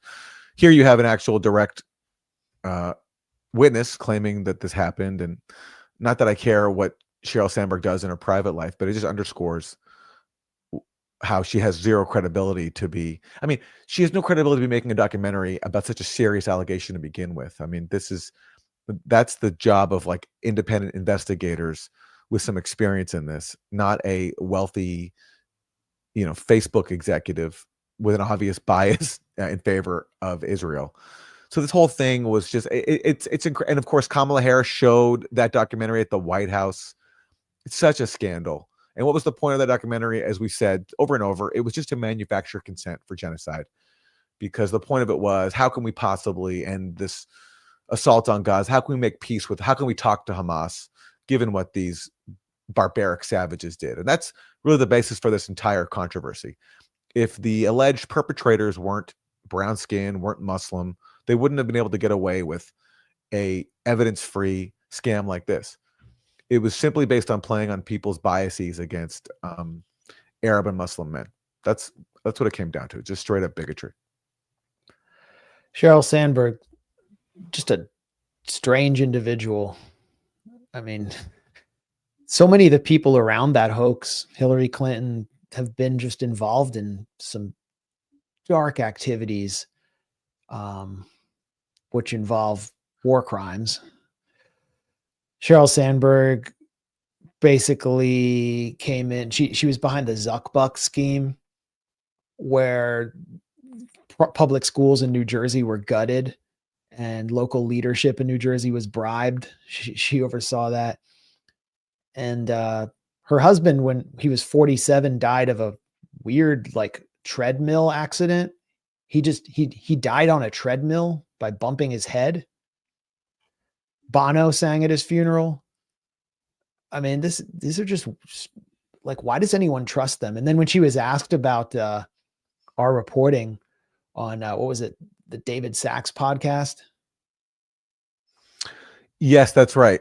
She was asked about the Gray Zone's debunking of the Hamas mass rape story, and she attacked us. I don't remember exactly what she said. I could get the clip if we wanted to watch it. Yeah, I got it. Subject. Okay. I mean, I'm just subjecting everyone to serious torture right now. But we should have had a trigger warning ahead of the segment. The UN, they're not exactly a pro-Israel group. Cheryl, let me ask, because I think it's important to note, some people will counter and say, look at this article from Gray Zone. Gray Zone said Western media concocts evidence that the UN report on October 7th sex crimes failed to deliver for March 7th. They said Western media promoted a UN report as proof Hamas sexually assaulted Israelis, yet the report's authors admitted they couldn't locate a single victim, suggested Israeli officials staged a rape scene, and denounced inaccurate forensic interpretations. I just want to give you an opportunity to respond to Gray Zone's article, because I think a lot of folks have pointed to that article and the articles that that organization has put out as being representative of an alternative view that the sexual violence maybe didn't happen as evidence in your film. Maybe you can address it, give you a chance to do that. Yeah, well, the key thing you said there is they're asking where are the victims? Well, let me tell you where the victims are. They're dead. They're dead. That is why we called this film, Screams Before Silence. So name one of them. Name one of these dead victims. The one dead person who was named as a likely victim of Hamas rape was Gal Abdush. And what happened there, her family denounced the New York Times for suggesting she was raped. And they pointed out that they spoke to her right before she was killed and said it was impossible that she was a victim of sexual violence. So if not her, who was held up by the New York Times as like the key example of Hamas sexual violence, then who? Can Sheryl Sandberg name one dead victim? No, because she has no evidence for it, which means she's exploiting, as I was talking about earlier, she's exploiting the deaths of Israeli women to push her scam narrative. And then she's bringing new suffering to the families who lost people on October 7th, who've been left to wonder if their daughter, their loved one was among those who Sheryl Sandberg claims was raped without evidence. So it's Sheryl Sandberg that is weaponizing sexual violence here to manufacture consent, as always. This has to be stressed, for the ongoing crime of genocide.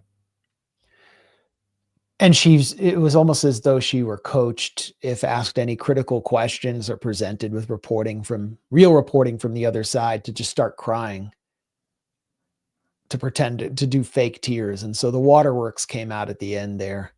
Sheryl Sandberg deflects with fake crying. That's all she's got. I wanted to cover this case of Adam Bowler, the Trump hostage negotiator, real quick, then do Syria, then maybe we can call it. What do you think? Sure. Yeah. Okay. Adam Bowler is Donald Trump's hostage negotiator in Gaza, and he is Jewish. I'm pretty sure he worked for an Israeli tech firm out of college. He is not a gray zone anti-Zionist by any means, but he has been under fire because he was, as I explained last week, negotiating directly with Hamas, with Khalil al-Hayya, Hamas official in Doha, who's based in Doha, to get dual U.S. Israeli citizens out of Gaza, because Netanyahu is not serious about getting the hostages out. And this is a tacit recognition by the Trump administration that they have to go around Netanyahu in order to get U.S. citizens out. I don't know what his status is. It's been reported that he was fired or removed from that portfolio. I don't know if you can clarify, Aaron, but this all relates to an interview that Adam Bowler gave to Jake Tapper, the Zionist enforcer for CNN. And Wyatt Reed of the Gray Zone calls it hands down the most antagonistic interview opening I've ever seen. U.S. hostage envoy Adam Bowler. Adam, thanks so much for joining us.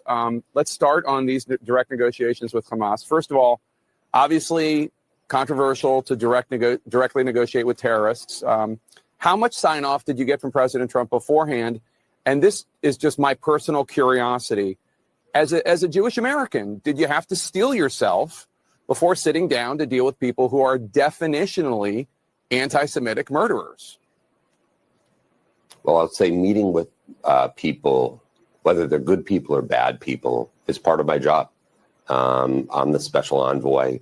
I need to go and have dialogue with anybody. And that includes a lot of people that I would classify as not so good people to help other Americans. And so it comes part and parcel in the job. I knew that I was going to meet Hamas as a result of it, and we discussed it.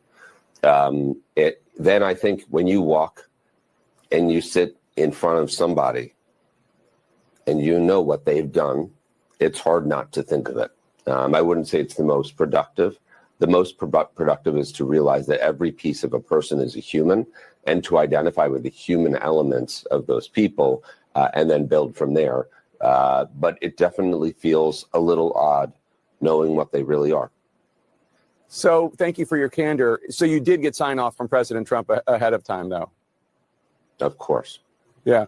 What was the result of the meeting? How close are you to a deal to get the American hostages, living and dead, murdered, still in Gaza, out? How close are you?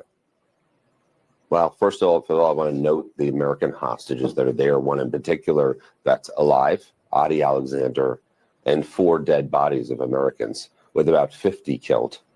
And that's just not acceptable. We live in the United States, the strongest country in the world, and there are 6,000 Americans in different countries. So one of my views here. Look at Jake Tapper's face. He never displayed that face when there was discussions of dead Palestinians. You never saw that emotion on his face. It's a long interview. Bowler goes on to state again, and maybe we can, I don't have those clips in front of me. He says, yeah, I got it. Yeah. Well, Jake Tapper again has asked him such leading questions, like, how could you possibly meet with Hamas and as a Jew and all that? And Bowler also, made some comments about Hamas, and also said that they were making really important progress. Okay, and for some reason, my clips are muted. No, you just have to turn the volume up. Okay, there we go. Okay, my bad. You're right. Axios' reporter Barak Ravid is reporting the top Israeli official, Ron Dermer, strongly discouraged you from talking directly with Hamas. He said it was a tense phone call. Tell us about that. Do you understand why Netanyahu, Dermer, others might be upset? I do understand. I spoke with Ron, and I'm sympathetic. He has someone that he doesn't know well, making direct contact with Hamas. Maybe I would see them and say, look, they don't have horns growing out of their head. They're actually guys like us. They're pretty nice guys. So he doesn't know. Jake Tapper's brain is melting down there. Okay. The U.S. hostage envoy just said Hamas does not have horns come out of their heads, and the officials he met with are actually pretty nice guys. And he said something else that Jake Tapper can't possibly comprehend. Me, and there are big stakes. He lives in a country where if it sets certain precedents, then it will hurt or help a lot of other people. So I understand the consternation and the concern, and I wasn't upset. At the same time, we're the United States. We're not an agent of Israel. We have specific interests at play. We're not allowed to say that. We're not an agent of Israel. You are not allowed to say that if you are a U.S. official, particularly under the Trump administration, which is all about Israel first. And according to reports now, he's been removed. In the Israeli media, I haven't seen confirmation yet of this on the U.S. side, but in the Israeli media, it says that he's been removed from the hostage file. And of course, that's not hard to anticipate. It wasn't hard to anticipate. You cannot say, if you work for the U.S. government, we're not an agent of Israel, because we do act often as agents of Israel. Certainly the Trump administration does. And so I wouldn't be surprised if it's true, as Israeli media reports, that he is now gone. But the sad thing is that he goes on in this clip to say that they've actually made some progress. And I wonder now, if he's really gone as a hostage envoy, whether that progress will be undermined. Let's hear a little bit more. And we did communicate back and forth. We had very specific parameters by which we fell. And the reality is, what I wanted to do is jumpstart some negotiations that were in a very fragile place. And I wanted to say to Hamas, what is the end game that you want here? Not the dream end game, but what do you think is realistic at this point? Because until we know that, it's very hard to reach some sort of truce or some sort of end to hostility. So in the end, I think it was a very helpful meeting. It was very helpful to hear some back and forth. But I think Israel knows, walking out of that, it's not like Hamas got the world because I thought they were a bunch of nice guys. Right. How quickly could something come together in terms of this negotiation? I think something could come together within weeks. I will say that I believe there is enough there to make a deal between what Hamas wants and what they've accepted, and what Israel wants, and it's accepted. And I think I think there is a deal where they can get all of the prisoners out, not just the Americans. So you also can't say that either. You also can't basically put forward this possibility where engagement, diplomacy with Hamas could be productive, because that also undermines the Israeli narrative. You can't negotiate with them, and therefore we have to bomb Gaza into oblivion.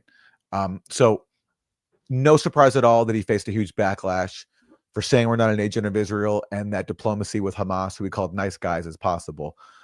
His days were numbered after saying that on state TV on CNN.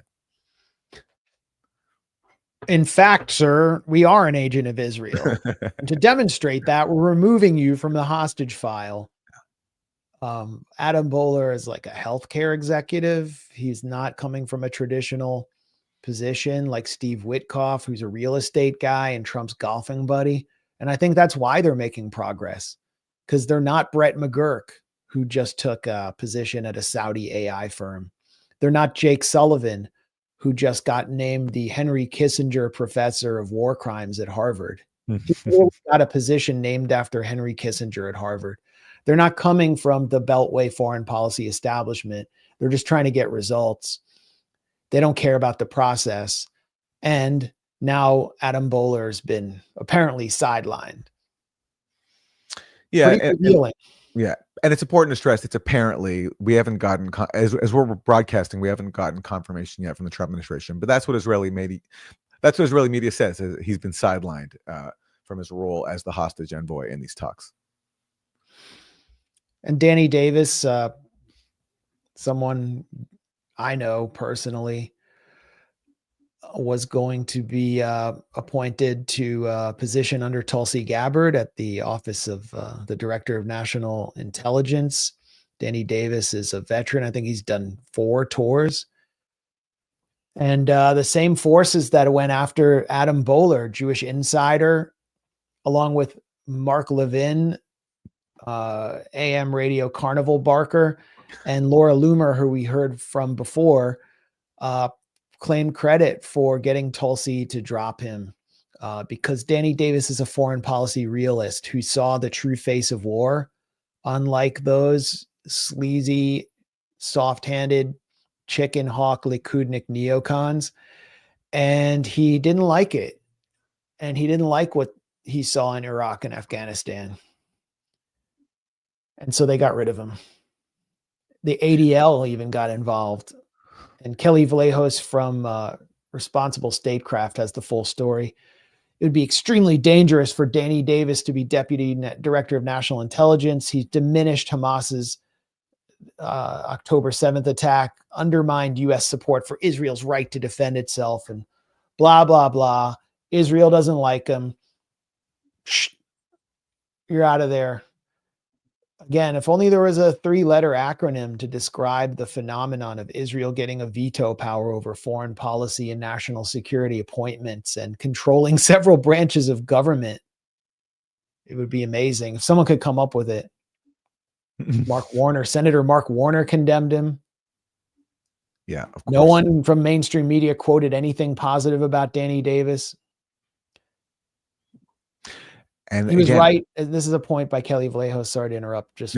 He was right on all key U.S. policies since 2009, the Afghan surge failure, lying generals like Petraeus, who is a complete snake oil salesman, NATO expansion leading to Russia war, not allowed to talk about that. Ukraine summer offensive fail, designed by Mark Milley. Well, we called that out too, but no one was going to nominate us for a position. Anyone could have seen that coming. And that Netanyahu could not achieve total military victory over Hamas. I should mention Danny Davis had me on his podcast to make some of these forecasts, and so that may have contributed. You definitely cannot do that. No. You definitely cannot be right in Washington, even if in the case of Daniel Davis, you're a veteran who served multiple tours of combat in Iraq and Afghanistan. But if you criticize the holy state of Israel, then chicken hawks who never serve and never get anything right, in fact, always get everything wrong, they can veto your candidacy. And that's what happened here. I mean, encouraging that Tulsi Gabbard thought that someone like that should be her deputy. But look how quickly the Trump administration just caved to a little bit of neocon pressure. Just as, for example, progressive Democrats caved when neocons freaked out over them politely asking Joe Biden to engage in diplomacy with Russia more than 2 years ago. And they caved quickly as well. It's just the neocons so often get their way in Washington, and all they have to do is freak out, call someone names. It's very much a schoolyard dynamic. You just call someone names, associate them with the baddies, the people who have cooties, and they cave. They cave very quickly. And Daniel Davis is the latest casualty of that neo-McCarthyite climate. That's what they do. There should be a bar on Capitol Hill called The Cave. Like, you get half off if you cave to neocon attacks. Danny Davis has a YouTube channel called Deep Dive, I think. Follow that. Yeah. You'll see why he wasn't allowed. I mean, it's a badge of honor to have your appointment withdrawn, as Chas Freeman's was before Tulsi, and Tulsi was almost torpedoed. But why was Chas Freeman's nomination under Obama withdrawn? Because he criticized Israel. He's a decorated U.S. diplomat. He was the position, I think, was to chair Obama's National Intelligence Council. I believe that was But because the Zionist lobby freaked out about him, it was withdrawn. It happens. Who was it leading the attack from the Senate against Chas Freeman? It was Joe Lieberman. Of course. Yes, of course. And then the neocons started this cover-up campaign that it was because Chas Freeman was too close to Saudi Arabia and China. Like, when is being too close to Saudi Arabia ever hurt anyone in Washington? Yeah, he served as the ambassador to Saudi Arabia, so that's where his ties to Saudi Arabia come from. And then China, he was Nixon's interpreter on Nixon's trip to China. Yeah. So he's got a lot of experience going back many years when it comes to China. And so, but again, for people in Washington, because he criticized Israel, that was enough to torpedo him.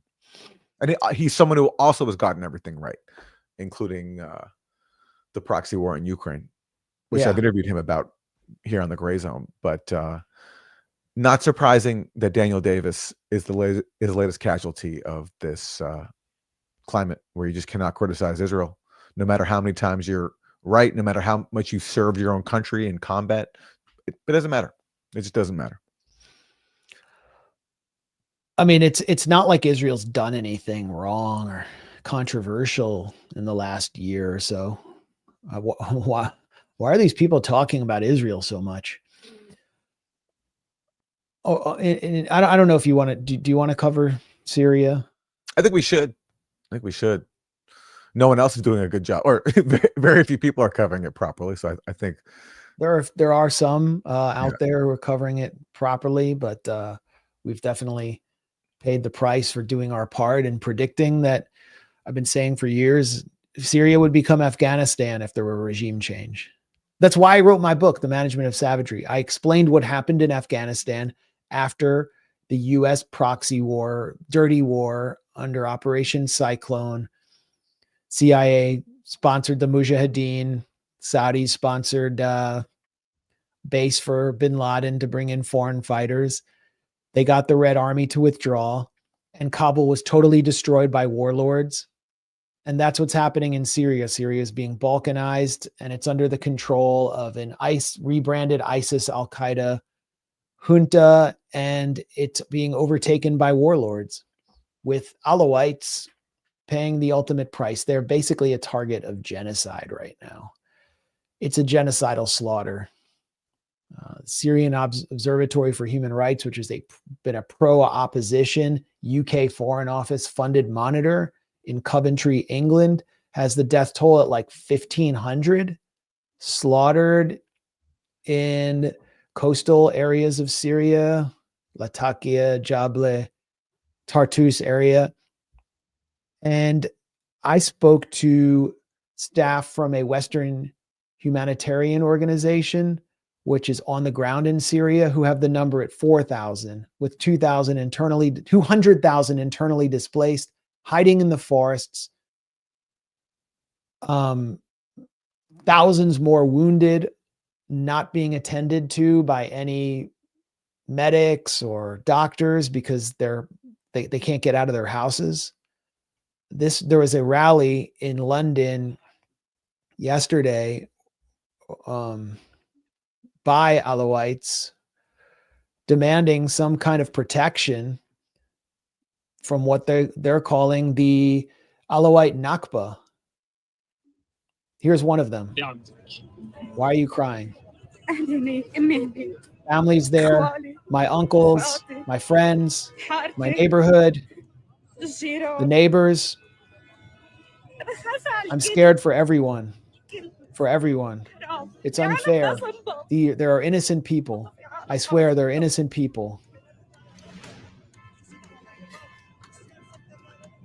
Where are you from? From Jable. That's where the massacres started. Our neighbor downstairs from us opened the door and told them, come in. Come in, search.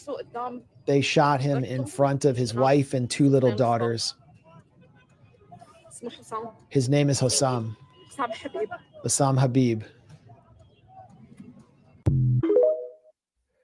So that's what's happening under the rule of Hayat Tahrir al-Sham leader Ahmad al-Shara, aka Mohammed al-Julani, who has hosted a delegation after delegation from Western governments to welcome him. Canada granted sanctions relief on Syria just yesterday, as the bodies are still being uncovered in Alawite regions. This follows the UK relieving sanctions on HTS and a deal between HTS and the US-created Syrian Democratic Forces in northeastern Syria, which was sort of a diplomatic win for al-Shara. Aaron, what are your thoughts on where we are now in Syria? Well, this is the face of the insurgency that the U.S. and its allies supported. They all knew that it was dominated by al-Qaeda and other sectarian forces, yet they continued the CIA program anyway until it was finally shut down under Trump in 2017. Trump turned to tormenting Syria through other means by the military occupation that looted Syria's oil and wheat and the murderous sanctions that ultimately helped the al-Qaeda offshoot take power. But this kind of bloodletting is exactly who the insurgency was. I mean, this is a point you made in your book, Management of Savagery. While the Obama administration claimed they were only arming the moderate opposition, it was a lie. And actually, Joe Biden admitted it was a lie when he went out and blurted out to a Harvard audience, this was in 2014, that, yeah, there is no moderate middle in Syria. So everyone knew that this is what the insurgency is. So all the killings that are happening now, which the Trump administration has condemned, saying we stand with the minorities of Syria. This is unacceptable. I mean, they're offering a condemnation, which is actually better than the European Union, which offered a really mealy-mouthed statement saying that we. Oh, it was a disgusting statement. We condemn the killing, violence against all civilians, not naming the perpetrators. No. They blamed Assad loyalists. They blamed the Alawites and called them loyalists to a figure who's not even there. Right. Exactly right. And then said we condemn violence against civilians, like without acknowledging that the forces under HTS, the new government, they were killing out the massacres. And so the Trump administration, though, condemned the killings by militias under HTS's control without taking responsibility for the fact that it was the U.S. that empowered these militias and helped them take power. And this is the reality of the Syrian dirty war all along. And if you said this in our corner of independent media, you were called names, you were marginalized, but it's what the reality was. It's what all the facts showed. There was one acknowledgement there was only a few acknowledgments in corporate media of the sectarian nature of the insurgency. One of them was in the New York Times in 2017 when Robert F. Worth, who was the former Middle East bureau chief for the New York Times in Beirut, who was talking about one insurgent offensive in Latakia. And he said that if the insurgents were successful, a result would almost certainly have been sectarian mass murder. That was one rare acknowledgement in corporate media of who the insurgents were, that corporate media and also, unfortunately, some progressive media too were whitewashing as, moderates and people fighting for democracy. But that's been the reality all along. That's why Jake Sullivan wrote to Hillary Clinton, Al-Qaeda is on our side. And because our side won, now our side is carrying out sectarian massacres. And I've spoken to people who have loved ones in these coastal cities, and it's a nightmare. Some people relatives have been slaughtered in their homes, entire families being killed, as you said, people hiding in the mountains. One friend of mine who's Alawite, his own story, he has family members who were imprisoned under Assad for political activity. They were persecuted, and he was never a big fan of Assad, but he recognized from the start that the insurgents who were fighting to overthrow him were a threat to everyone, including not just Alawites, but Sunnis as well, because they've also killed Sunnis as part of their retribution campaign in the last week or so. So this is just a complete nightmare that was created by a decade-long effort to destroy an independent Arab state with a dirty war, and then when that failed, crushing sanctions and a military occupation. Yeah, I mean, I can't show any of the footage that's being filmed by the killers, the perpetrators of this Nakba against Alawites and other religious minorities, because we'll get demonetized, suppressed. That's some of the most hideous footage. There's children shot in the head, people dismembered, burned, mutilated. Joshua Landis, who we've interviewed before, from the University of Oklahoma, one of the few actual Syria experts in this country, has a thread on his Twitter timeline, which is too long for me to go through now, demonstrating that these attacks took place without any clashes or exchange of fire. Western media is painting to it as clashes between Assad loyalists and some unnamed forces on the ground. Janan Musa, who is a reporter in the region, has some harrowing posts as well from local sources. Was reporting from sources on the ground about the slaughter taking place. I really recommend going through her account. I mean, here's one of those. For the second day in a row, I'm receiving messages from people whose family members in Syria either have already been killed yesterday or this morning. Killings are continuing for a second day in a row. Chechen and Uyghur jihadists roaming the streets of Banyas, which, by the way, was where in 2011 and 12, a lot of the violence began against Alawites, especially in the main Alawite neighborhoods of Al-Qusor and Al-Marouj. Elsewhere, armed men are running around. No one knows who they are. Foreign jihadists. Nobody's stopping the armed men. They go from house to house. The first question they ask is, are you Alawite or Sunni? Everyone is extremely worried for his or her safety. And that's what I heard from staff of a Western NGO on the ground in Syria, which is that HTS's primary role was shepherding in foreign jihadists to carry out this slaughter. Much of the slaughter is being carried out by foreign fighters from Uzbekistan, from who are Uyghur, from Tunisia, who are one of the most fanatical elements on the planet. And who could have predicted that the former deputy head of ISIS would allow this? I mean, amazing, shocking. Yeah. Syria's and that's why, by the way, I hate calling it a civil war, because not only was it fueled by foreign backing, the U.S. and its partners spending tens of billions of dollars to arm the insurgency, so many of the fighters aren't even Syrian. They come from other places to wage their version of jihad. So you can't even call it. To say it's a Syrian civil war is not even quite accurate when so many of the fighters on the ground aren't even Syrian. Good point. And Ahmed al-Shara or Mohammed Jolani promised to make them citizens and incorporated these foreign fighters, which, might actually fit the definition of terrorists, since they just came there to rampage across the country until they gained power, to incorporate them into his Ministry of Defense. Ahmed al-Shara, who was selected by a military council, which existed entirely within the confines of HTS. There was no democracy here. And then all the West and Western reporters are rushing to greet him and legitimize him. And there was a conference go ahead, Aaron. Well, and meanwhile, has the new HTS government have their forces, while they're presiding over the massacre of civilians in these coastal cities, have they fired a single shot at the invading Israeli forces that have conquered so much of their territory and are threatening to take more? No. This is after Israel helped bring about regime change by bombing Syria hundreds of times when it was controlled by Assad, taking out Syria's air defenses, and also arming some of the insurgents that were part of the campaign to overthrow Assad. And now Israel, after Assad is overthrown, says there's now a security threat, which of course Israel's helped create. They take the opportunity to steal more Syrian territory. And what has Mohammed al-Jalani and his forces done in response? Nothing. They've let Israel do it. Yeah. That's the 13-degree chess that he's playing. At some point, he's going to do it. We just don't know when. First, he has to purify his country of these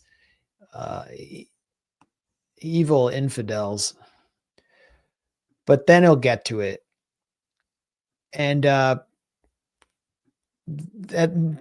while busy tormenting the Alawite population and other religious minorities in Syria, Ahmed al-Shara's junta has issued a new constitution, which declares that the president's religion must be Islam.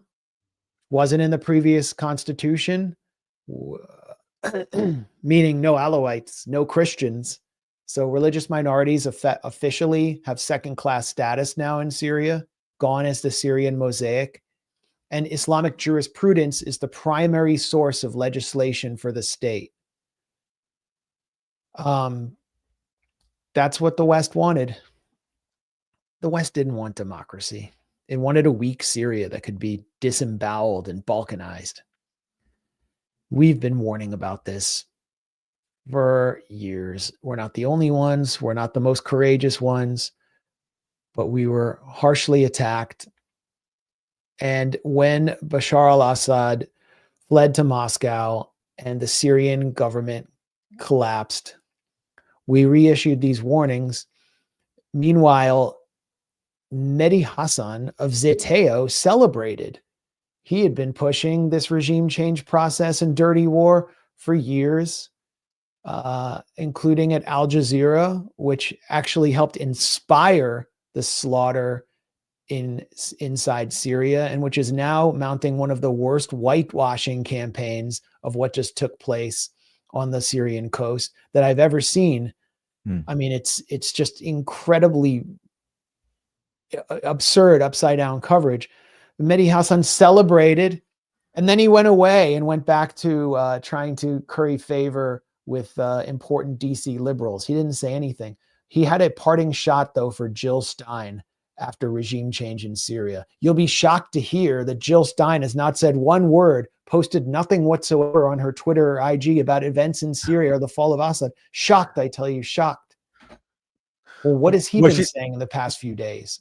Like, was she supposed to congratulate Al-Qaeda on finally achieving regime change, or the CIA? I mean, like, what did he want her to say? I mean, yeah. And of course, exactly right. What are these people saying now about the slaughter of Alawites? I mean, there's a lot of misdirection.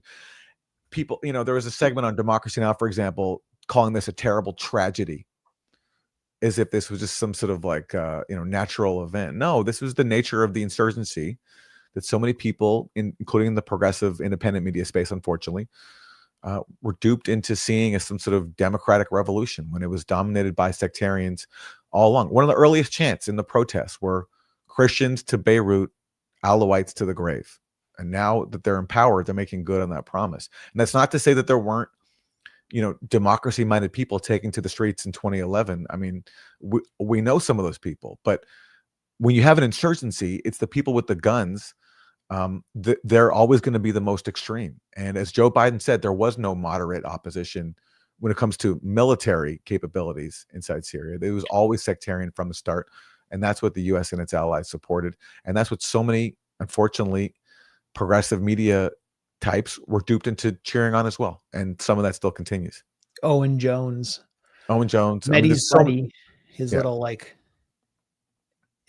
sidekick, said nothing, didn't know what to say. He lectured leftists after Assad was driven out after years of sanctions, wagged his finger, then just moved on. And now he's like, oh, I'm against the killing of everybody. I'm against all killing. So don't say, I'm just going to virtue signal, as though you didn't play a part in neutralizing left-wing dissent against the regime change project that made this slaughter and the destruction and death of the Syrian state inevitable, as if you were not the left wing of the British Foreign Office. And now it's just like, it's what they always do. All the like Trotskyists and all the academics who pushed this, they're like, I'm just against all killing. And I'm against this too. Too late. Do you want to do this conference or should we quit?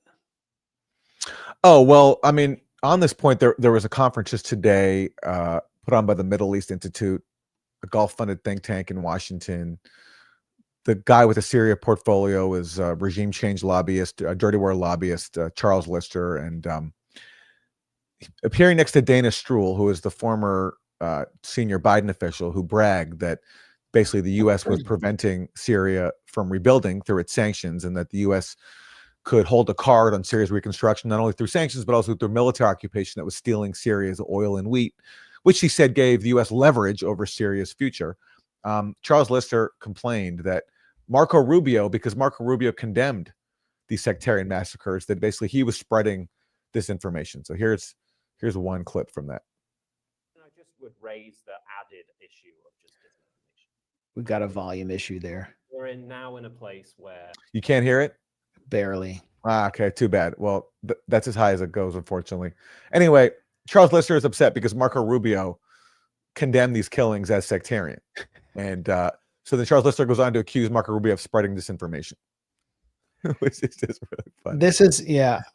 I watched, I mean, they introduced this Syria report at the Middle East Institute, which, as Aaron said, is sponsored by the Gulf states, as Charles Lister was. Charles Lister was the de facto lobbyist for Mohammed Jolani in Washington. He would publicly compare Mohammed Jolani to Che Guevara.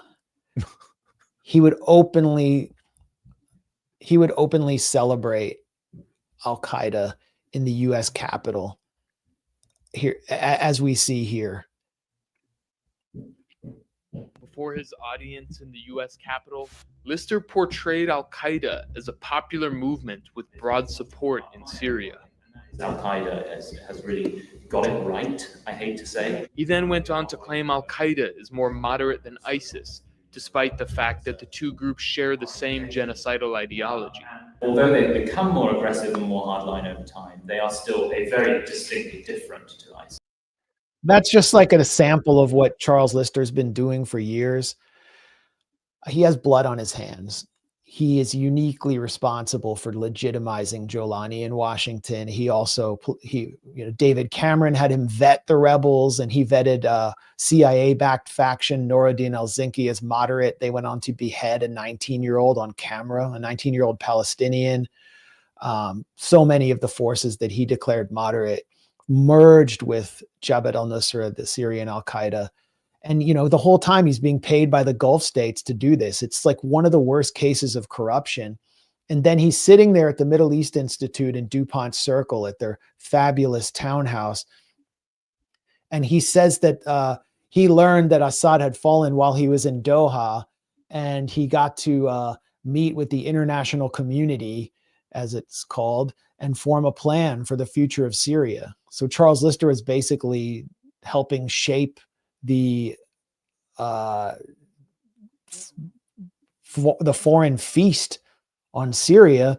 And the Middle East Institute released this report today on sponsored by the British Foreign Office, on what the US and UK want to get out of Syria. Dana Stroul was like the moderator. She's the lady who said, we own northeastern Syria. She just appeared at AIPAC. She's an AIPAC operative who's been within U.S. national security. She was in the Biden State Department, or NSC. And the report calls on, the U.S. to make Syria safe for Israel. That's basically what it came down to. So it was a live streamed new Sykes-Picot taking place.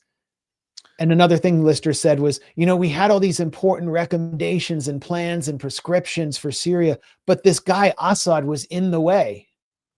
Yeah, and that's also what Dana Stroul said, that when she was introducing the panel, she said something to the effect of that it was because of Assad that Syria was the center of what she called jihadist and Iranian terrorism, and removing him now makes, cooperation with Syria possible. When of course it was a Al-Qaeda dominated insurgency that the U.S. was using to overthrow Assad. And in fact, if you go back and read the WikiLeaks cables about Syria, the U.S. said that Assad's biggest vulnerability was Islamic extremism, and we need to exploit that and create opportunities from that. So it just reality is completely inverted when these people talk about Syria. And then they also, there was a moment where someone in the audience said, I'm Alawite and I'm happy that Assad fell, but you guys are downplaying the atrocities. There weren't even just killings, there was ethnic cleansing. And of course the panelists took offense to that. But even from someone who supports part of their agenda, which was regime change, even he had to correct them because they were whitewashing the crimes perpetrated by the very insurgent forces that they all cheered on and helped arm for so many years. It's amazing. It's all just unmasked right now, and they're taking ownership of what's taking place in Syria. Like they're doubling down. Yeah. While others are shrinking away and pretending they never were part of this. Wasn't there another Washington think tank that had a headline about Syria's new diversity-friendly jihadists? Yeah. The Washington Institute. The Washington Institute, yeah. Aaron Zellin, who's hold on, diversity. It was in here it is. This is great. I mean, how's it going? Aaron Zellin. This is December 3rd, 2024. How'd Syria's diversity-friendly jihadists plan on building a state? Well, we're seeing it right now. It's not very diversity-friendly. Why isn't that guy lost his job? Oh, he's sponsored by the Israel lobby. WinUp was founded out of AIPAC. That's why. I get it. Israel sponsored Jabhat al-Nusra in the Golan. And now Israel is condemning this slaughter. Why won't they take responsibility? Anyway, yeah. No. If you want to add anything? No. Okay, well, if you're in the DC, Baltimore area, tomorrow I'll be at Magooby's with Jimmy Dore, 7 p.m. I think there's still tickets. Check me out. Check us out next week right here at the Gray Zone. Subscribe, like this stream.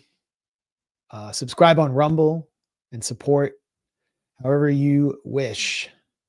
Thanks a lot for being here, as always. Thanks a lot, Aaron. We put in some serious work this week. We did, and let me thank people in the chat for the birthday wishes.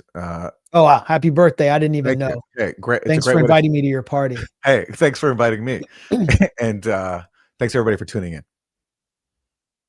Peace. Oh, shalom. Shalom, yeah.